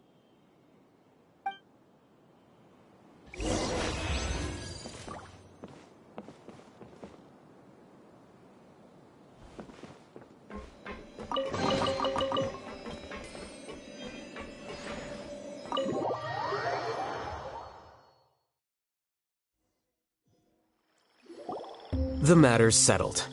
We can return now. I actually thought it would have been settled sooner. This took much longer than I expected. Judging by your faces, it seems like you two still have some questions. I respect your curiosity, but I'm off the clock now, so I'm not going to field any questions. Hey, we're not your colleagues! You couldn't tell that was an excuse just now? What? Are you kidding me? You're not leaving today until you explain what happened back at Siraj's secret base! See ya. Hold it right there! Are you done? Your behavior is reminding me of some other people. Stop changing the subject!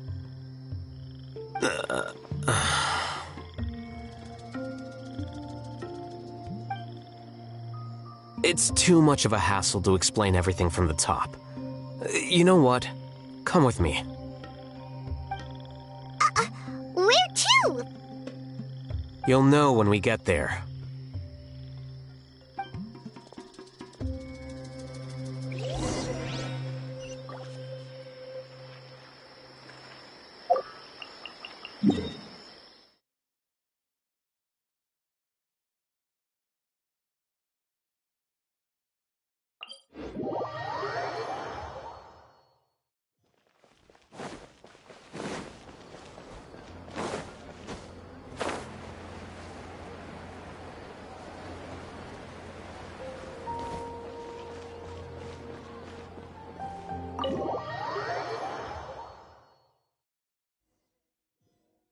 Is this your home? Yes. What's with you all of a sudden? Being all polite and inviting us over?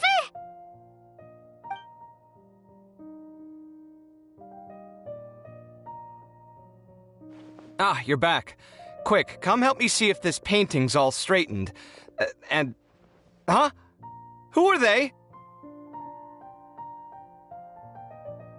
Stop making a fuss. They're obviously guests. You're not from the academia, are you? I'm unsure she's seen you before. You're that person from that time in that one place! Wait, what? How do you know me? Oh no, do people know that I live here? What? You're embarrassed only now of all times? Oh, you guys are roommates! Yes we are, but keep that to yourselves. Please, don't tell anyone else. I keep a few books on collectives and the subconscious here at home. I'll get them. You all chat in the meantime. Hey! Hey! You're leaving just like that? What's the deal, Alhaitham?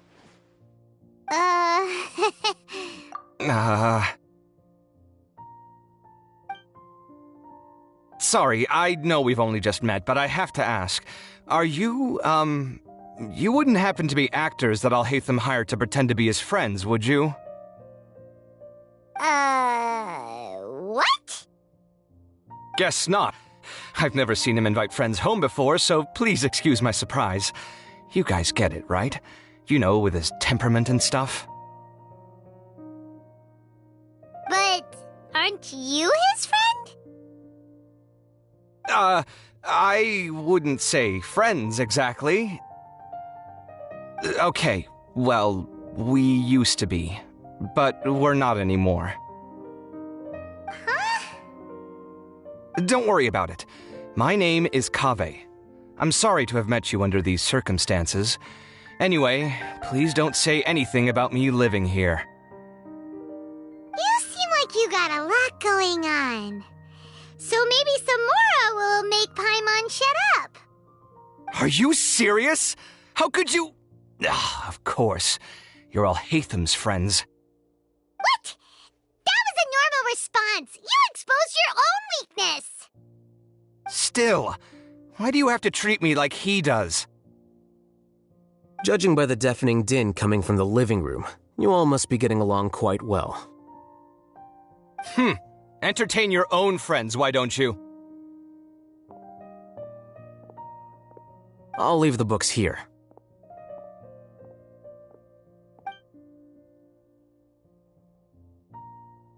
Paimon's dizzy from reading. This is way too complicated.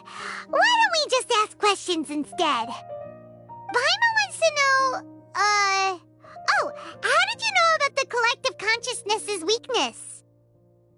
A year ago, Siraj presented his thesis to the Grand Sage, who offhandedly asked for my opinion. I actually responded with 2 lines of reasoning.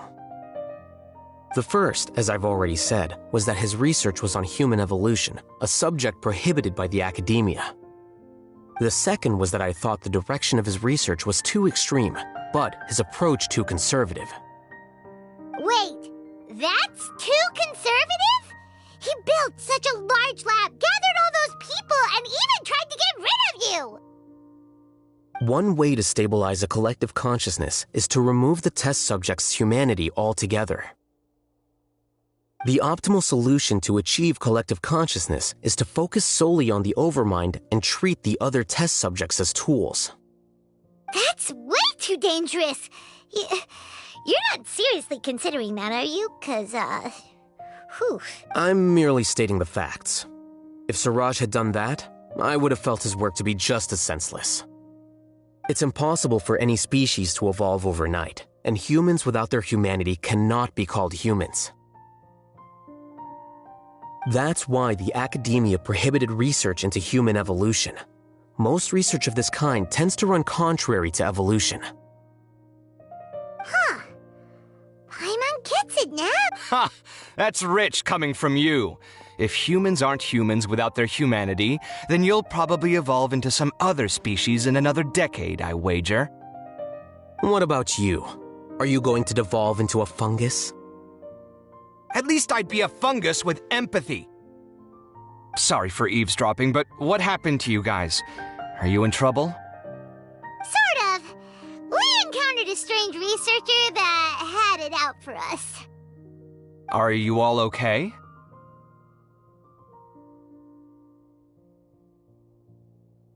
Huh. So that's how things went. Such is life. If only he'd known, Alhaitham could have stayed indoors today, and the whole thing could have been avoided, right? Plus, he could have helped me with the housework for once. See those books? They've been sitting there waiting for someone to sort through them for an age. If you're not gonna read them, tidy them away. They don't belong there.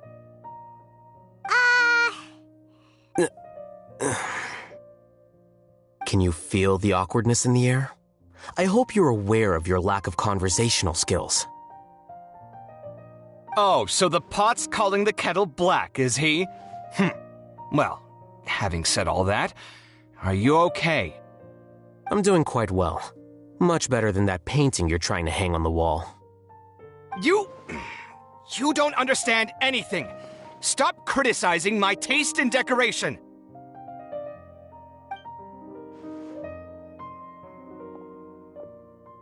Paimon can't tell which of them is more problematic. Let's just get this over with and leave. You whisper very loudly. Oh, yeah. Do you have any more questions? Let Paimon think. Oh, by the way, the other researchers apologized to you. They hope that you can forgive them. I bear them no ill will.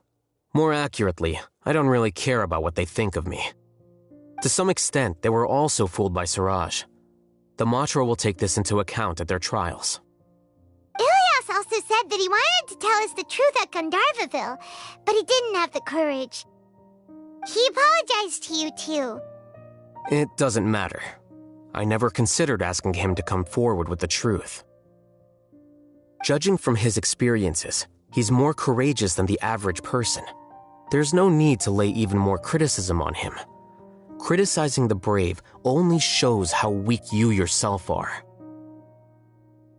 I'm going for dinner in 10 minutes, so I'll field one last question. Paimon doesn't have any more questions. How about you? Oh, yeah, that's a good question. You only started investigating with the Matra at the Academia because you were interested in something, right? But after meeting Siraj, it didn't seem like you were interested in him or his experiment. I had no interest in him personally, but I was curious as to why so many people were willing to form a collective consciousness with him. I now understand the reason. Correct. The fall of the sages and the shutdown of the Akasha terminals deeply affected the Academia. The fact that Siraj's project attracted so much interest despite not being approved speaks to the lack of research projects as of late. As the acting Grand Sage, I'll have to figure something out. In addition, what happened to Ilias is worth our attention. Reporting academic fraud was the right thing to do. He didn't deserve the outcome that he had received. Paimon understands now. Oh, you're pretty serious when it comes to work, huh? I think minimum viable seriousness is a more apt description. I'll do my best to take care of this mess until my resignation is approved. Wait, your resignation? Yes. I've already submitted my resignation to the Academia. Soon, I'll resign as the acting Grand Sage and go back to being its scribe. I don't think Siraj knew about that. If he had waited just a few more days before acting, I would have already resigned. What he'd do then wouldn't have been any concern of mine. However, even without my input, his unstable model would have collapsed for some other reason, so it makes no difference. But why do you want to resign? I'm not suited to be a sage, nor do I want to be one. The official process to select the new sages is already underway, but this process is long and takes far too much time. If I serve as acting Grand Sage for too long, the position might become permanent. That would be troublesome. This job isn't something I want to spend the rest of my life doing. It's important to keep your priorities straight. Well, it's about time. You too should grab some dinner as well. Oh, now that you say that, Paimon's kinda hungry. See ya! We're gonna grab some yummies! See ya.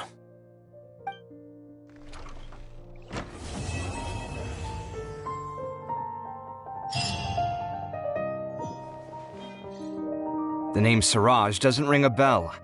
Was he in your class?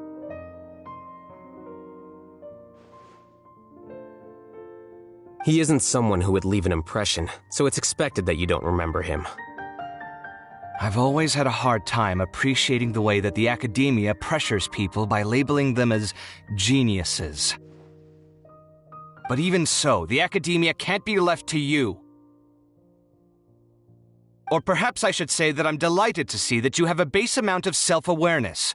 If the people in the academia haven't gone mad, they'd know that I'm much more suited to be a sage than you. And I suppose they'd let everyone know that your career as a sage will be as shaky as that painting. Again, that's mighty rich coming from someone about to resign. In a few days, you'll be managing files again. You'll be back at rock bottom. But my salary will likely stay the same. Wait, what? How come? Why do you get special treatment? At least I don't have to be an architectural designer who works himself to death just to get a smile from his client. You...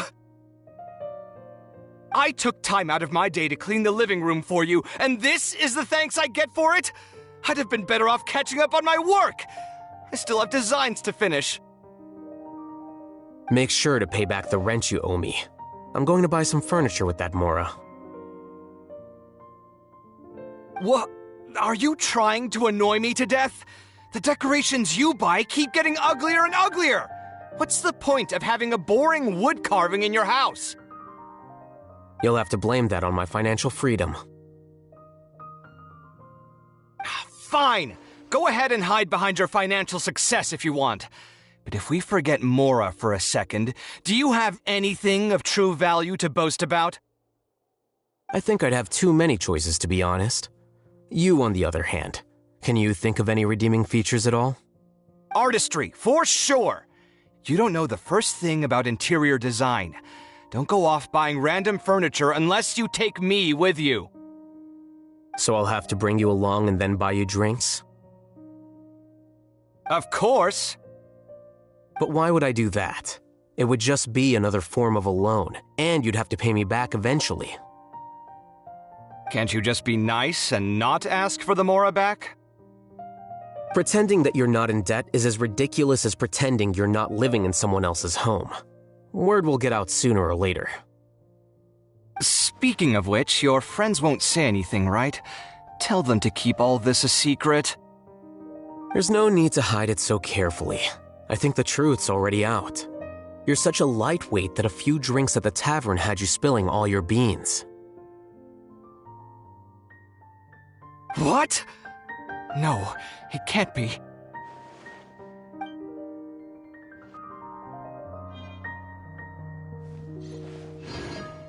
The name Siraj doesn't ring a bell.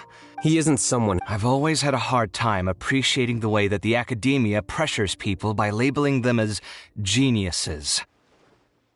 But even so, the academia can't be left to you. Or perhaps I should say that I'm delighted... And I suppose they'd... Again, that's... But my salary... Wait, what? At least I don't have to be an architectural designer who works himself to death just to get a smile from his...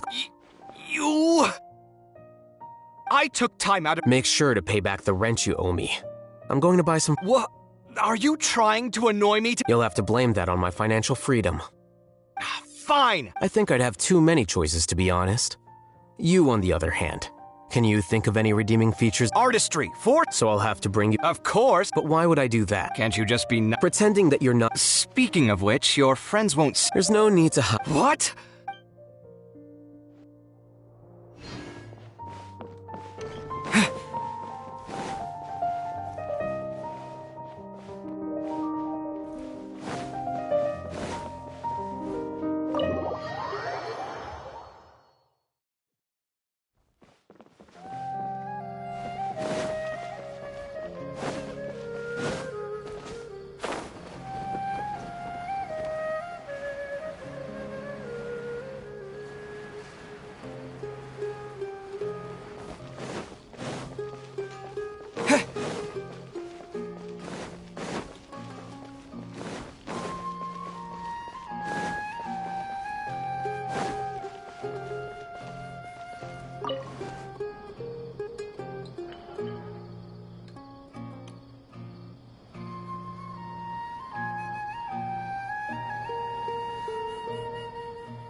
Makes me laugh every time.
Makes me laugh every time.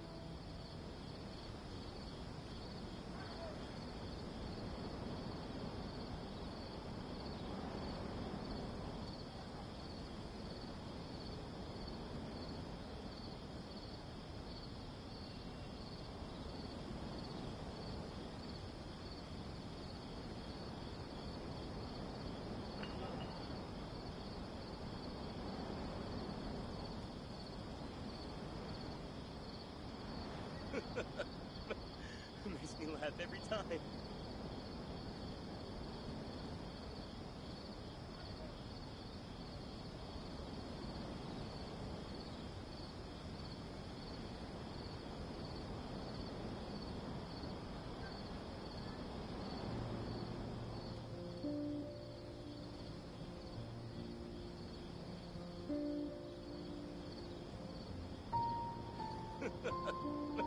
Makes me laugh every time.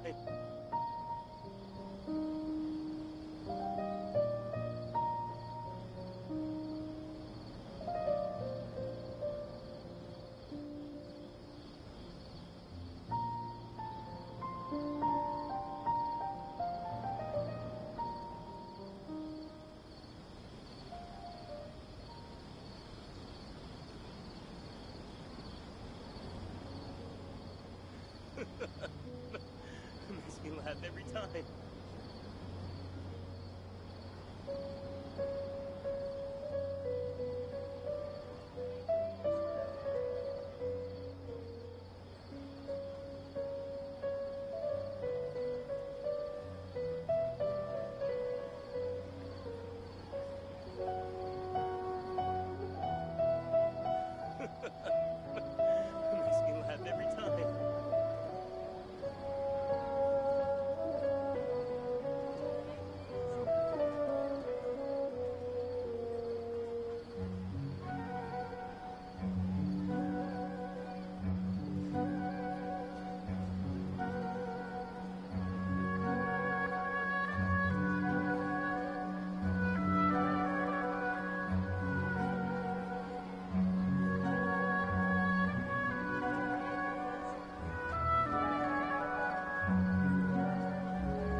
Have a wonderful day.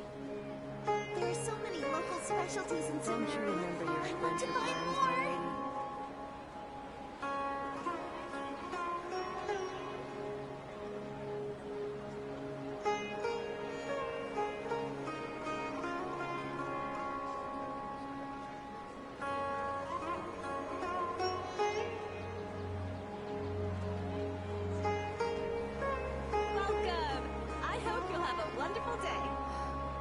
Don't you remember your adventure plans? There are so many local specialties in Sumeru.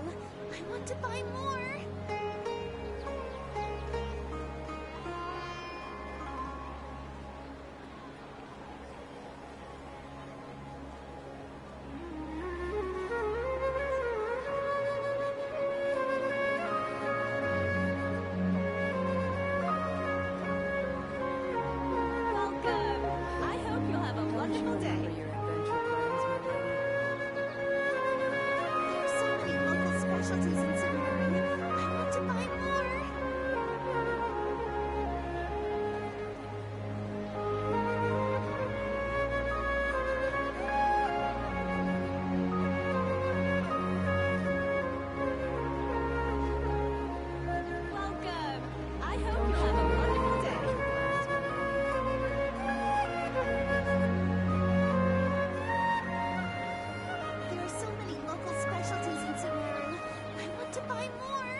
Don't you remember your adventure plans, my lady?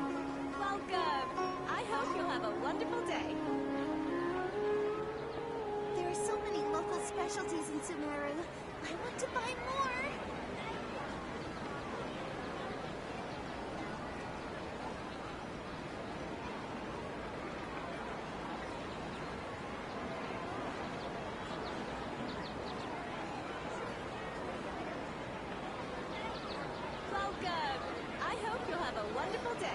Don't you remember your adventure There are so many local specialties in Sumeru. I want to buy more.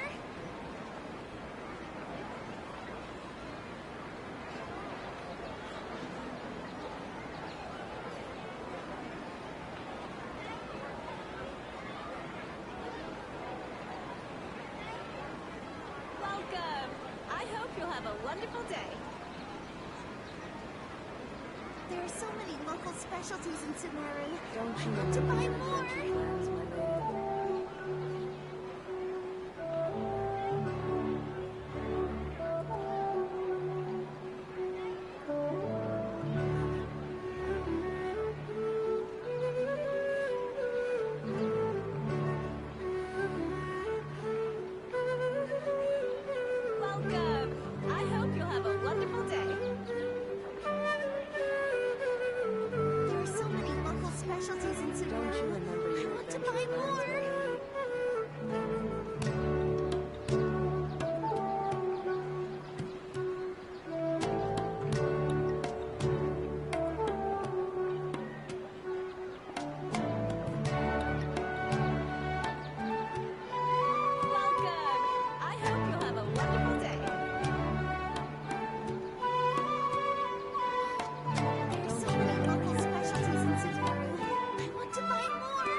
Don't you remember your adventure plans, my lady? There are so many local specialties in Sumeru. I want to buy more.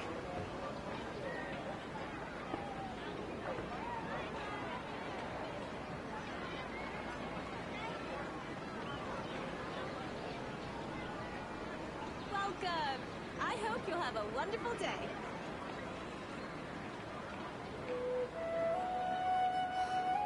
Don't There are you so remember many your local adventure specialties plans, in my Sumeru. lady?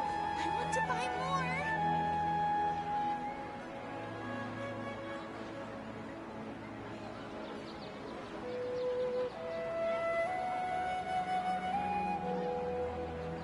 Welcome! I hope you'll have a wonderful day.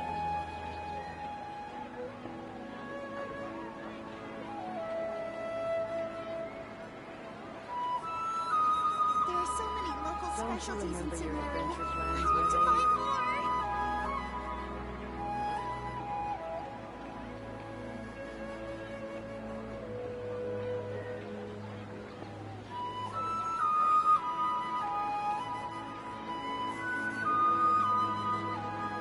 Welcome! I hope you'll have a wonderful day.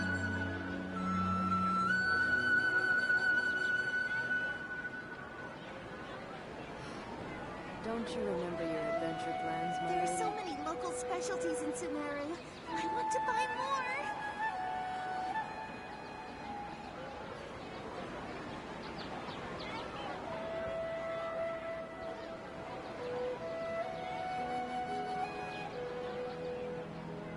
Welcome! I hope you'll have a wonderful day.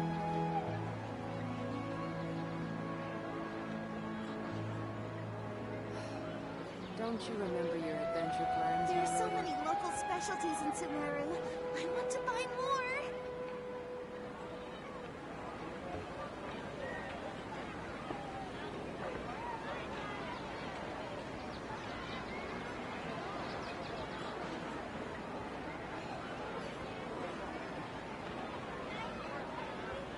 Welcome! I hope Don't you'll you have a remember wonderful your day. adventure plans, my lady?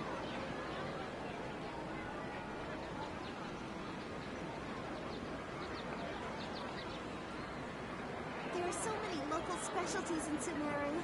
I want to buy more.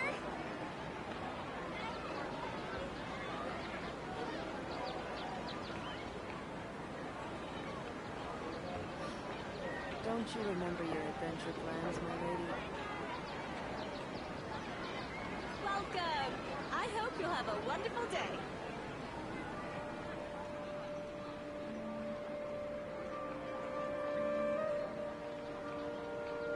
There are so many local specialties in Sumeru. I want to buy more.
Don't you remember your adventure plans, my lady?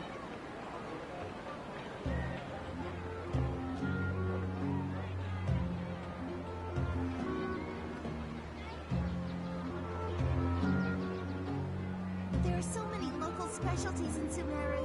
I want to buy more. Welcome! I hope you'll have a wonderful day. Don't you remember your adventure plans, my lady?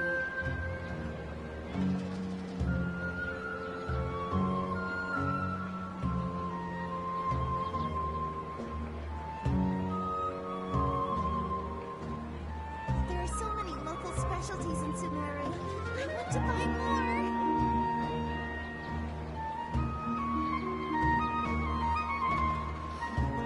Don't you remember your adventure plans? Welcome! I hope you'll have a wonderful day.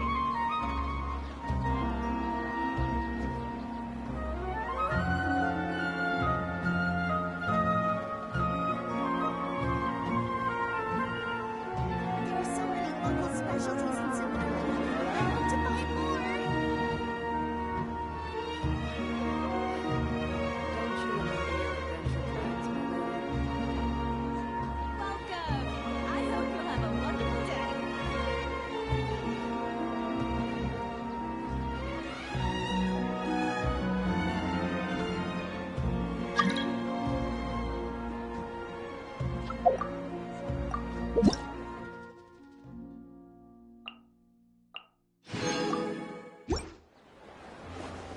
There are so many local specialties in Sumeru. Don't you I want remember to your buy adventure more. plans, my lady?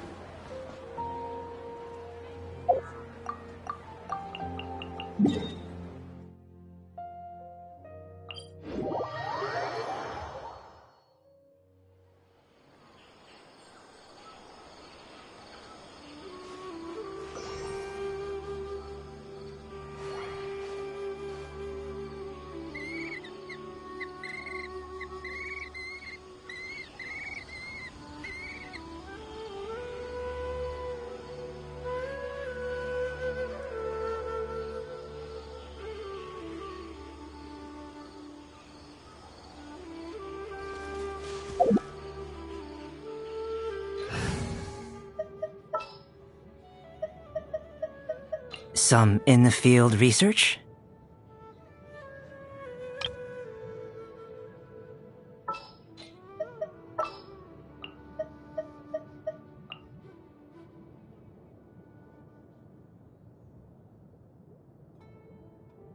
There's still a long road ahead.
Come into illusion shattered.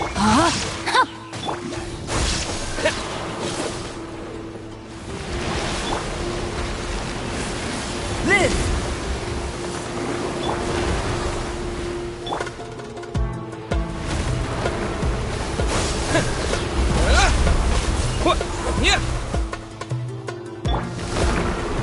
Rain outlines your fate. Know my soul.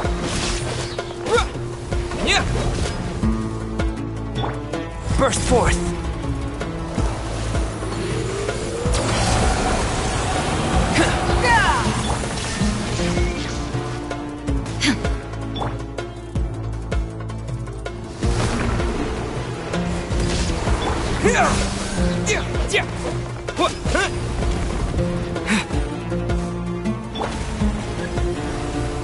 Let me weave you a verse. There is no escape.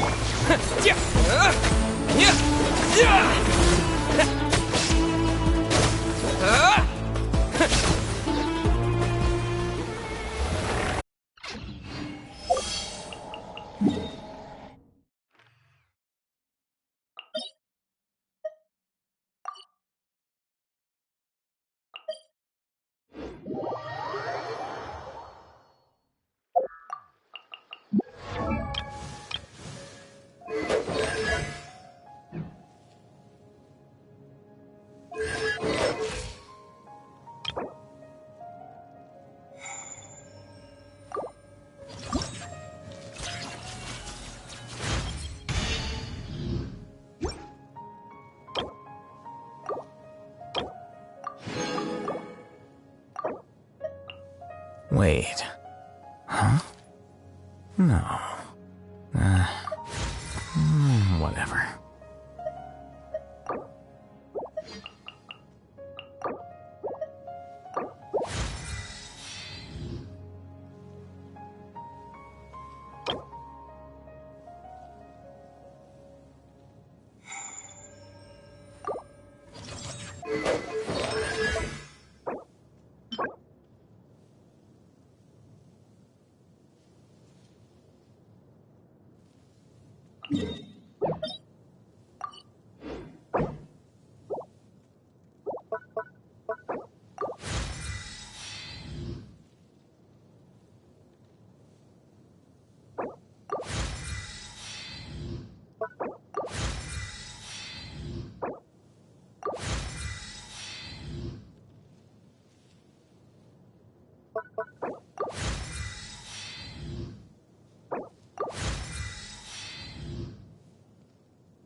Coming to shine down.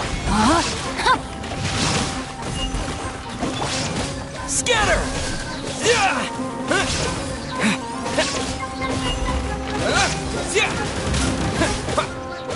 Propagate!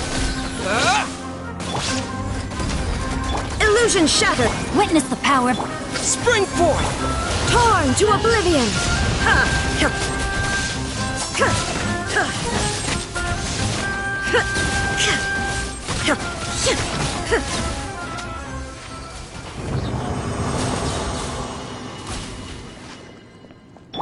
Time to act.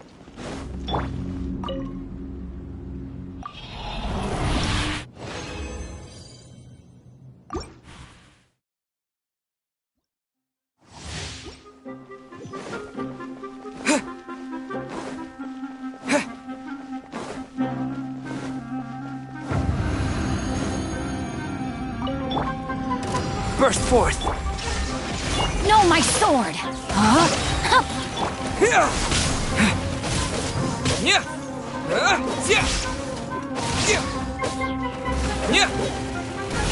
Scatter!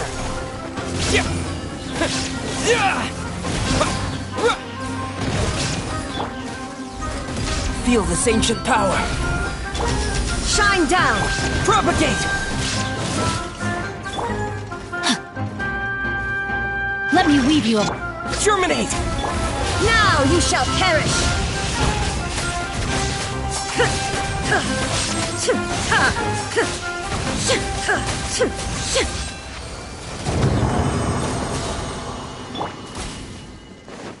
Body and mind.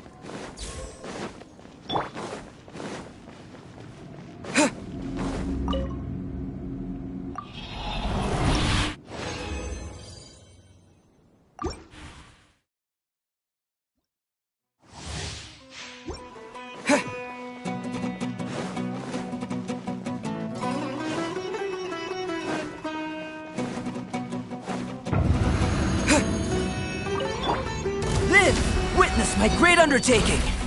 Illusion shattered! No, my sword!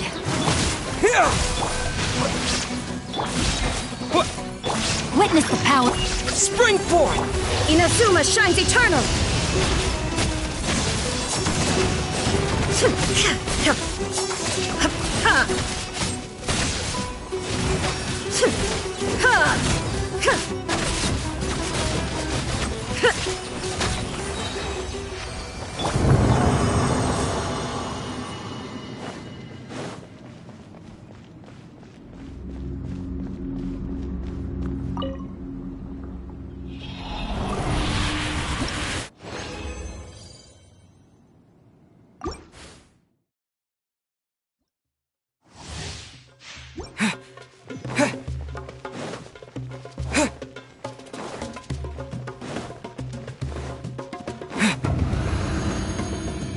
Shine down! Feel this ancient power. Rain outlines your... Scatter! Rain cutter! Germinate! Now you shall perish!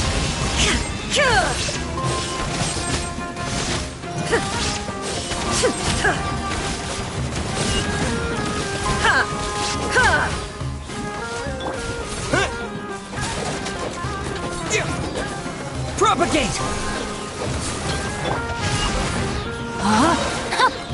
There is no escape! Coming to be! Scatter!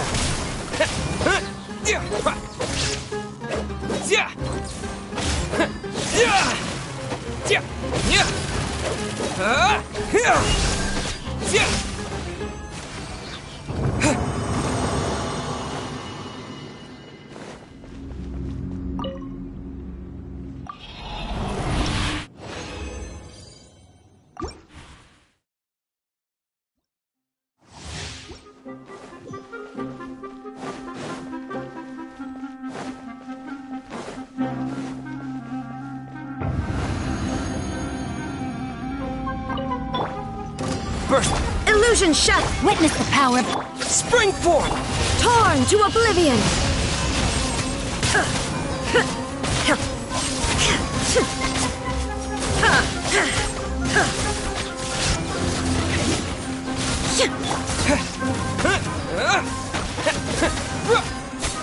There is no escape!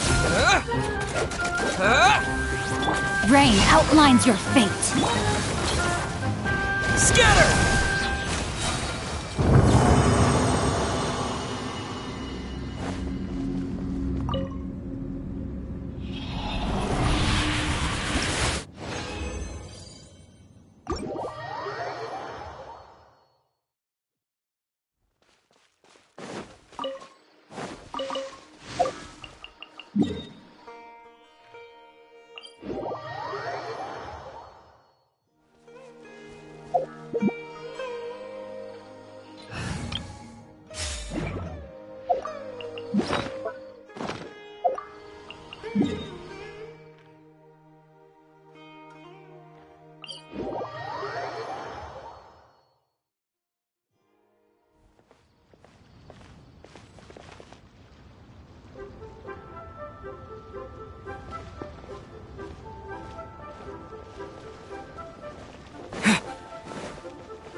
We go say hi to Xiangling first.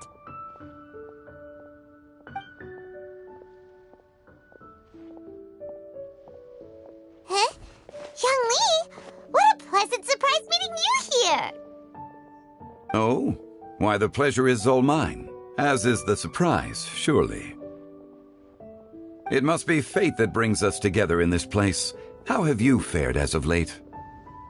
I sense you are older and wiser than the last time we met. It seems your travels continue to yield valuable insights. You are too kind. So, Xiangli, are you here to listen to stories over tea again? I had originally planned to set out after this last round of tea. However... I had planned to take a walk to Qingse village and gather some nascent bamboo shoots, which are currently in season. A villager there once gave me a small sample, and they possessed a most excellent flavor. Huh? Nascent bamboo shoots? Why can't you just use normal bamboo shoots instead? Wait, Paimon knows, because Zhongli prefers the finer things in life, right? Okay, Mr. Particular, let me guess. Ahem. The nascent bamboo shoot has a uniquely tender texture and a delicate sweet taste that its normal cousin cannot match. An astute observation, Paimon. You know me well indeed. Lantern Rite is almost upon us, but besides the bamboo shoots, there are a few other items I have not yet procured from Director Hu's list.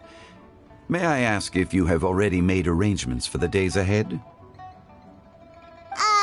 Well, we were planning to use the opportunity to say hi to some of our friends, but before we were able to figure out a schedule, we ran into you.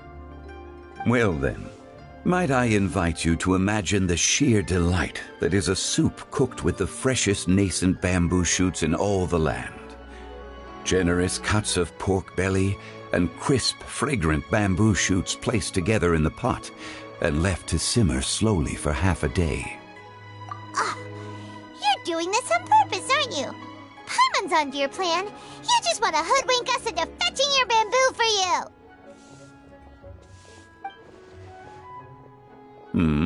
Why, I assure you, I would do no such thing. I merely wish to inform you of the freshest, most succulent and flavorful bamboo shoots one could ever hope to taste. Ugh. Let's go, Traveler. Paimon's taste buds can't take it anymore. Collecting a few bamboo shoots shouldn't take too long.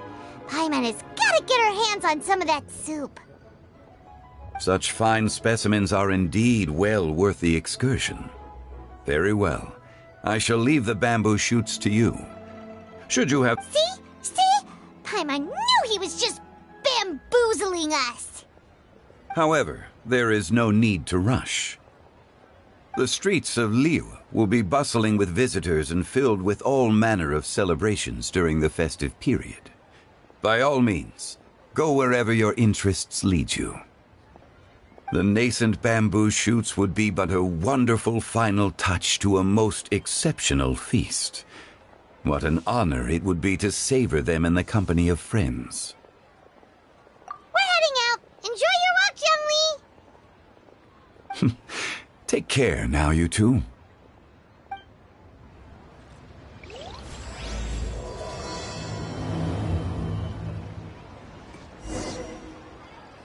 Listen, let me tell you how it is.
Bamboo shoot, nascent bamboo shoot. Oh, this one's only just sprouted, and it looks super fresh. Paimon thinks this is the one.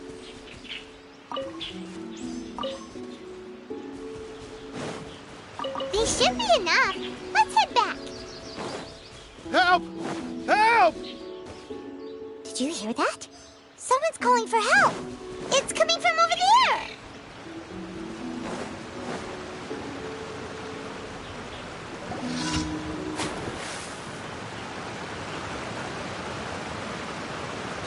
Are you okay? Did any water go down the wrong pipe?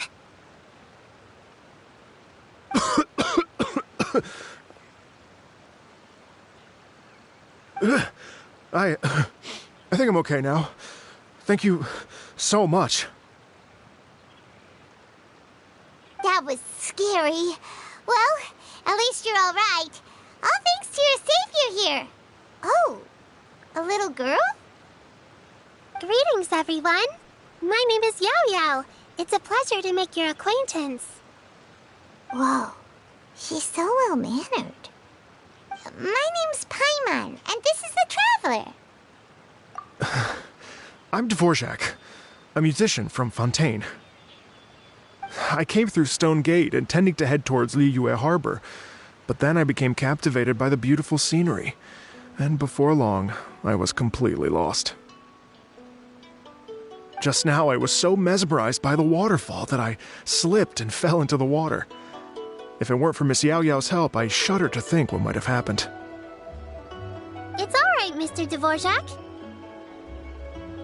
The splashing around the bottom of the waterfall means the stone path is always wet and slippy. You definitely have to be careful. Next time you're exploring an unfamiliar environment, try to focus on what's right in front of you. Don't let your mind wander. As long as you watch your step, accidents like this won't happen anymore. Yes, ma'am. I understand. I'll remember to be more careful next time. Oh, are you hungry, sir? Oh, I'll be fine. Please, sir, it's quite all right. I was born and raised here in Liyue. It's only natural for me to extend my hospitality to any guests who are passing through. I expect you still have quite a long journey ahead of you. It's very important to keep your energy levels up. I still have some lotus flower crisps left in my backpack. Why don't we split them between the 4 of us? Aw, what a thoughtful kid! She even has some for Paimon! You're welcome. Mmm, so tasty. If only there were more. Having a healthy appetite is a good thing. It means Paimon's still growing. If I'd known I was going to run into you, I would have made a second batch. Hope you're taking notes, Traveler. This is how you treat your Paimon.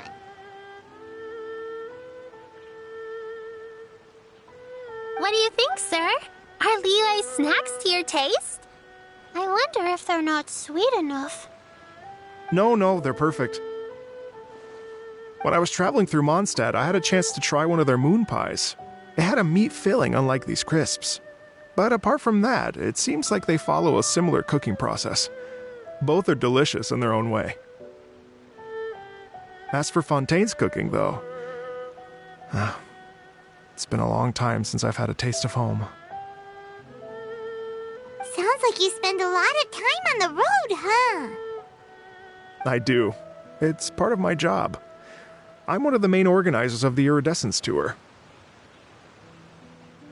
Iridescence Tour? The Iridescence Tour is one of the biggest music festivals in Fontaine. We're looking to expand, though. Our aim is to hold a festival in every nation. At least, all the main organizers share this goal. Unfortunately, it's a long story, so I'll spare you the details. But anyway, so the main reason I'm traveling all around Tevad is to promote our music festivals. But I have some personal reasons, too. Well, what are they? Just tell us already. Let me see. Well, to explain it in full, I'd have to start with a story from my ancestors. I don't want to take up too much of your time. Oh, I love listening to stories. We want to hear it too. Okay, then I'll start from the beginning. The story goes that my ancestor, who was also a traveler, once slipped and fell into a lake during his travels. As he was sinking and gasping for breath, he heard a wondrous tune in the air. They say it was the most beautiful, moving melody he had ever heard. Even in that life and death moment, the ethereal music seized his full attention and almost made him forget the fact that he was drowning. When he finally came to, he found that he had already been brought ashore. Not too far from him stood an unfamiliar woman with an almost divine aura. Once she saw that he was no longer in danger, she left without a word. My ancestor tried to run after her to give his thanks, but although a mere dozen paces separated them, no matter how quickly he gave chase, he drew no closer and remained a dozen paces behind. In the end, all he could do was to bow in thanks to the woman as he watched her walk away towards the rivers and mountains in the distance, before at last he turned around and made his way home. Once he returned to Fontaine, he began to learn an instrument so that he could spread his story far and wide, just like after generations of retelling, embellishing, and dramatizing, people have come to think of that lady as something like a fairy. The story's become something of a local legend in Fontaine. It's called The Lady Overlooking the Lake. People now say that if you go down to the lakeside and play an instrument, so long as you play a pleasing melody, you will hear a fairy lady who is hiding out of sight, playing along with you. Wow! Well, yes. As it stands now, it's become a touch too romantic and detached from reality. But I understand the original story and its historical grounding better than anyone else.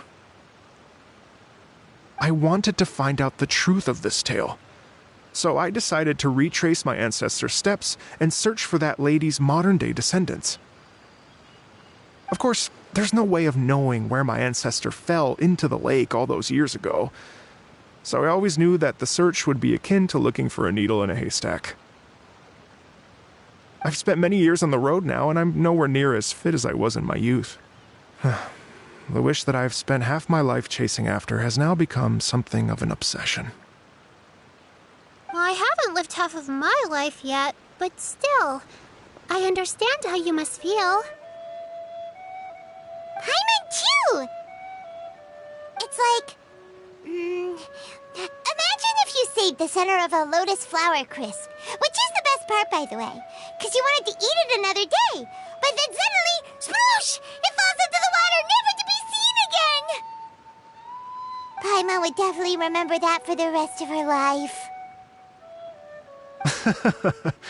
There's no need to feel sorry for me. I've made some progress over the years. For example, I've concluded that the story must have taken place in Liyue. Oh, so you finally found a lead?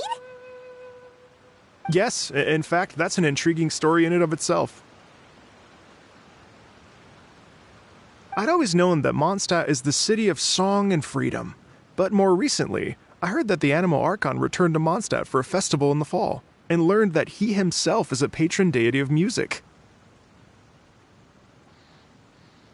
So I prayed for the Anemo Archon's guidance in the Mondstadt Cathedral, and as soon as I set foot back outside the front gate, I noticed a cluster of leaves being blown in the wind further and further west, towards Stone Gate.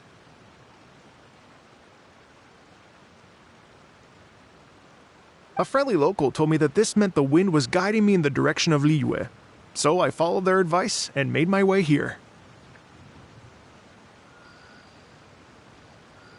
Right? You get it. I knew I'd find someone that agrees with me eventually. Are you sure? It sounds a bit too much like one of those fake legends told by those treasure hoarder guys to scam gullible grannies from Jingsa Village. Rex Lapis has returned to the world. Just give me some incense and a little more towards the travel fees, and I will pass your gift on to the Lord of Geo and ask him to keep you and your family safe and well, and so on and so on. Don't worry, Yao Yao. We have a lot of experience with deciphering omens and stuff. And anyway, you only got scammed if you handed over Mora, right? Actually, to express my gratitude, I did spend rather a lot of Mora on several bottles of fine wine, which I left at the statues of the Seven along the way. Oh dear. Well, how about this, ladies and gentlemen? Why don't I bring you all to Yujing Terrace to see Miss Ganyu? I don't know very many people, so I can't help you out much, but Miss Ganyu and the Qixing know just about everything. If you've been scammed, they'll help you get your Mora back. And if the wind was telling the truth, and you want to keep looking for that lady's family, they'll be the best people to ask. But you've already helped me so much. Well, I was gonna take some new medicinal herbs and plants I picked to Miss Ganyu anyway, so it's no trouble at all. You know what?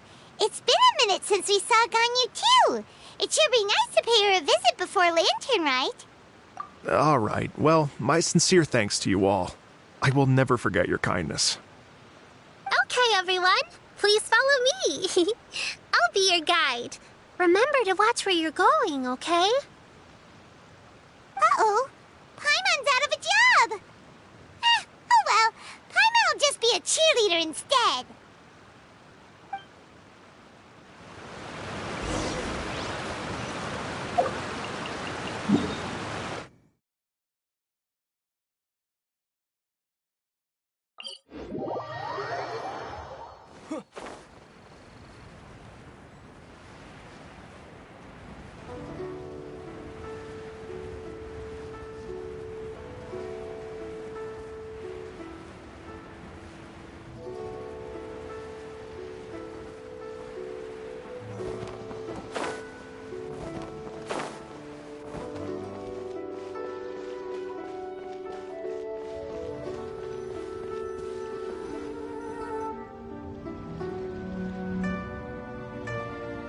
Wow, Liyue Harbor looks very different from when I came last. It's almost as if I'm listening to the same melody, but with a richer timbre and new variations added. Well, we are here during Lantern Rite after all. It only comes once a year, so they always have a big celebration. It's fair to say that this time of year is when Liyue Harbor looks the prettiest. Great, let's go and check it out. I can't wait to get into the city and see it all up close for myself. The streets are breathtaking. Smiles and laughter everywhere I look. It's contagious. I can almost feel the music in the air. I have the urge to start waving my conductor's baton. I'm glad that you're enjoying the city.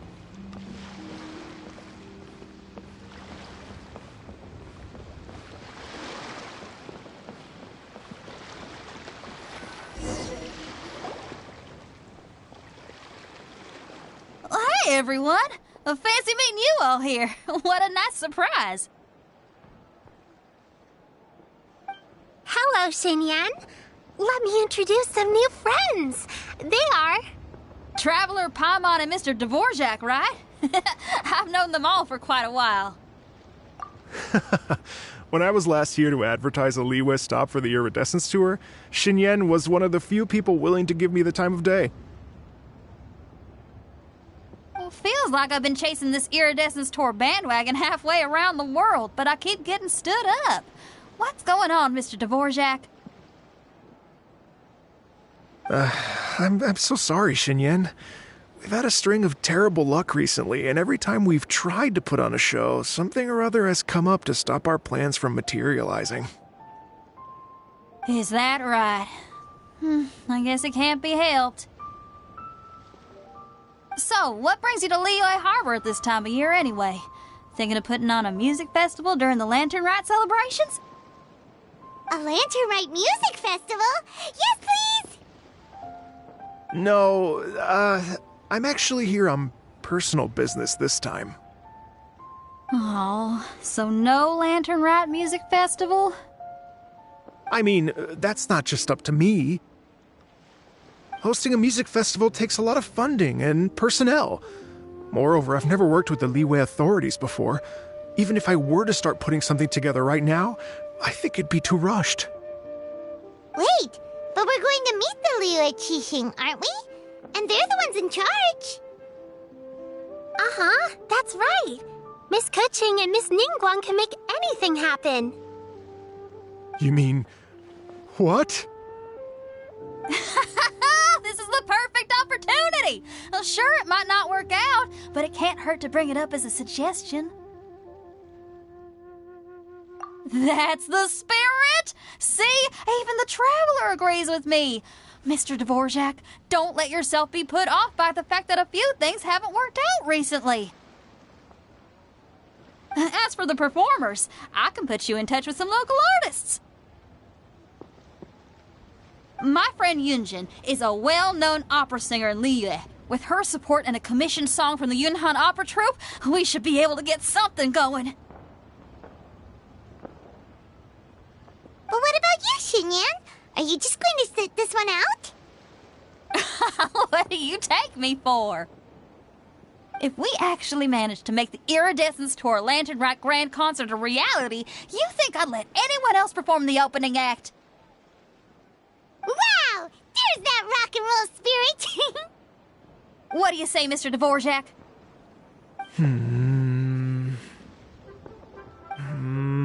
Okay. I'll give it a shot. But the opening act is not something to be chosen lightly, Xinyan. I will judge your work by the strictest of standards, so please make sure you are fully prepared. Are you kidding? I thought you'd never ask. Whew, guess my shopping time's getting cut short. I'm gonna head back right away and start working on this. Yao Yao, if you run into your senior on the way to the Qixing, please send her my regards. Okay, I promise I will. Good luck with your music, Xinyan. You've got this, Xinyan! So about the senior of yours, Xinyan mentioned just interesting now. gadgets. Is that anyone we know? All from my time. Yes, it's Xiangling. She's mentioned you two before. Xiangling's always thinking about cooking. Whenever she gets scrapes or burns, she just leaves them to heal by themselves. She definitely needs someone around her to look after her. I know you must have looked out for her a lot too in the time you've known her. So, thank you for that.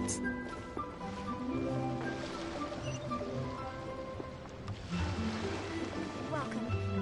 Please take a seat.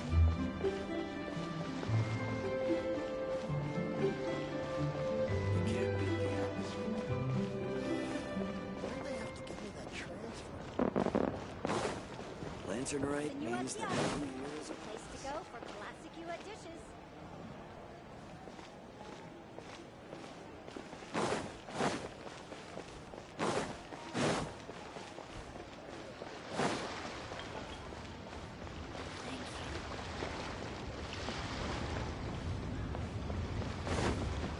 The nightlife here is so vibrant.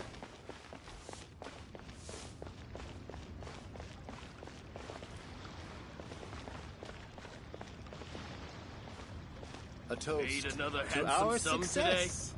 Listen, Come, let me come tell and see you these how rare it and is. precious curios.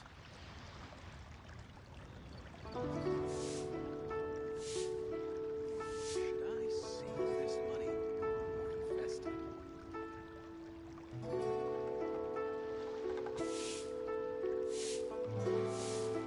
A toast to our success.